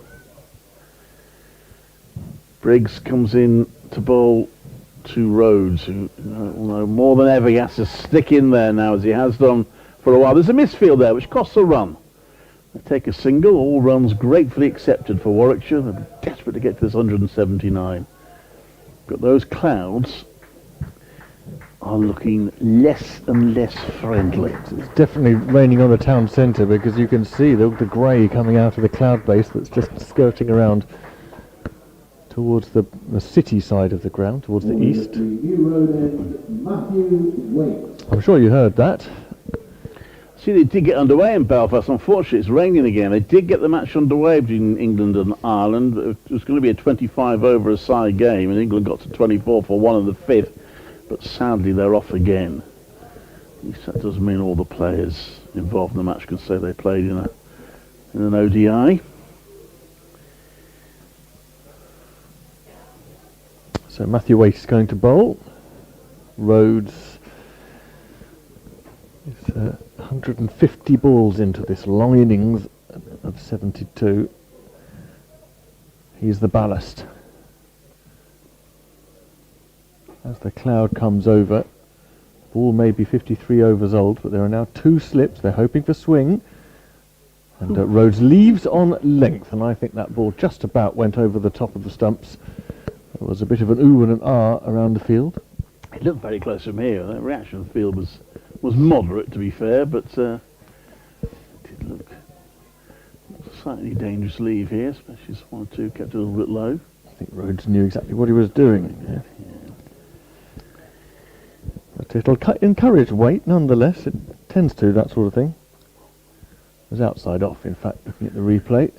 And here's a much fuller one, which he's played at and missed. The slips leaping and bobbing. Very excited. They feel something's about to happen. Rhodes just needs to settle here, because I think he needs to say to the umpire, well, he doesn't have to. I think I was going to say he needs to say to the umpire, oh, I didn't say there's that. the rain. Yeah, off they go. They're coming off. Well, that was a short and sweet session, but one that was fruitful for Worcestershire, that they got the 3rd wicket, and they're still 8 runs ahead. I reckon it may only be 15-20 minutes of rain, depends how much we get on the ground. The ground staff are racing on, though not with the flat covers. All the ground staff are running out onto the square to help adjust, get the main covers on, but there's no one on the flats.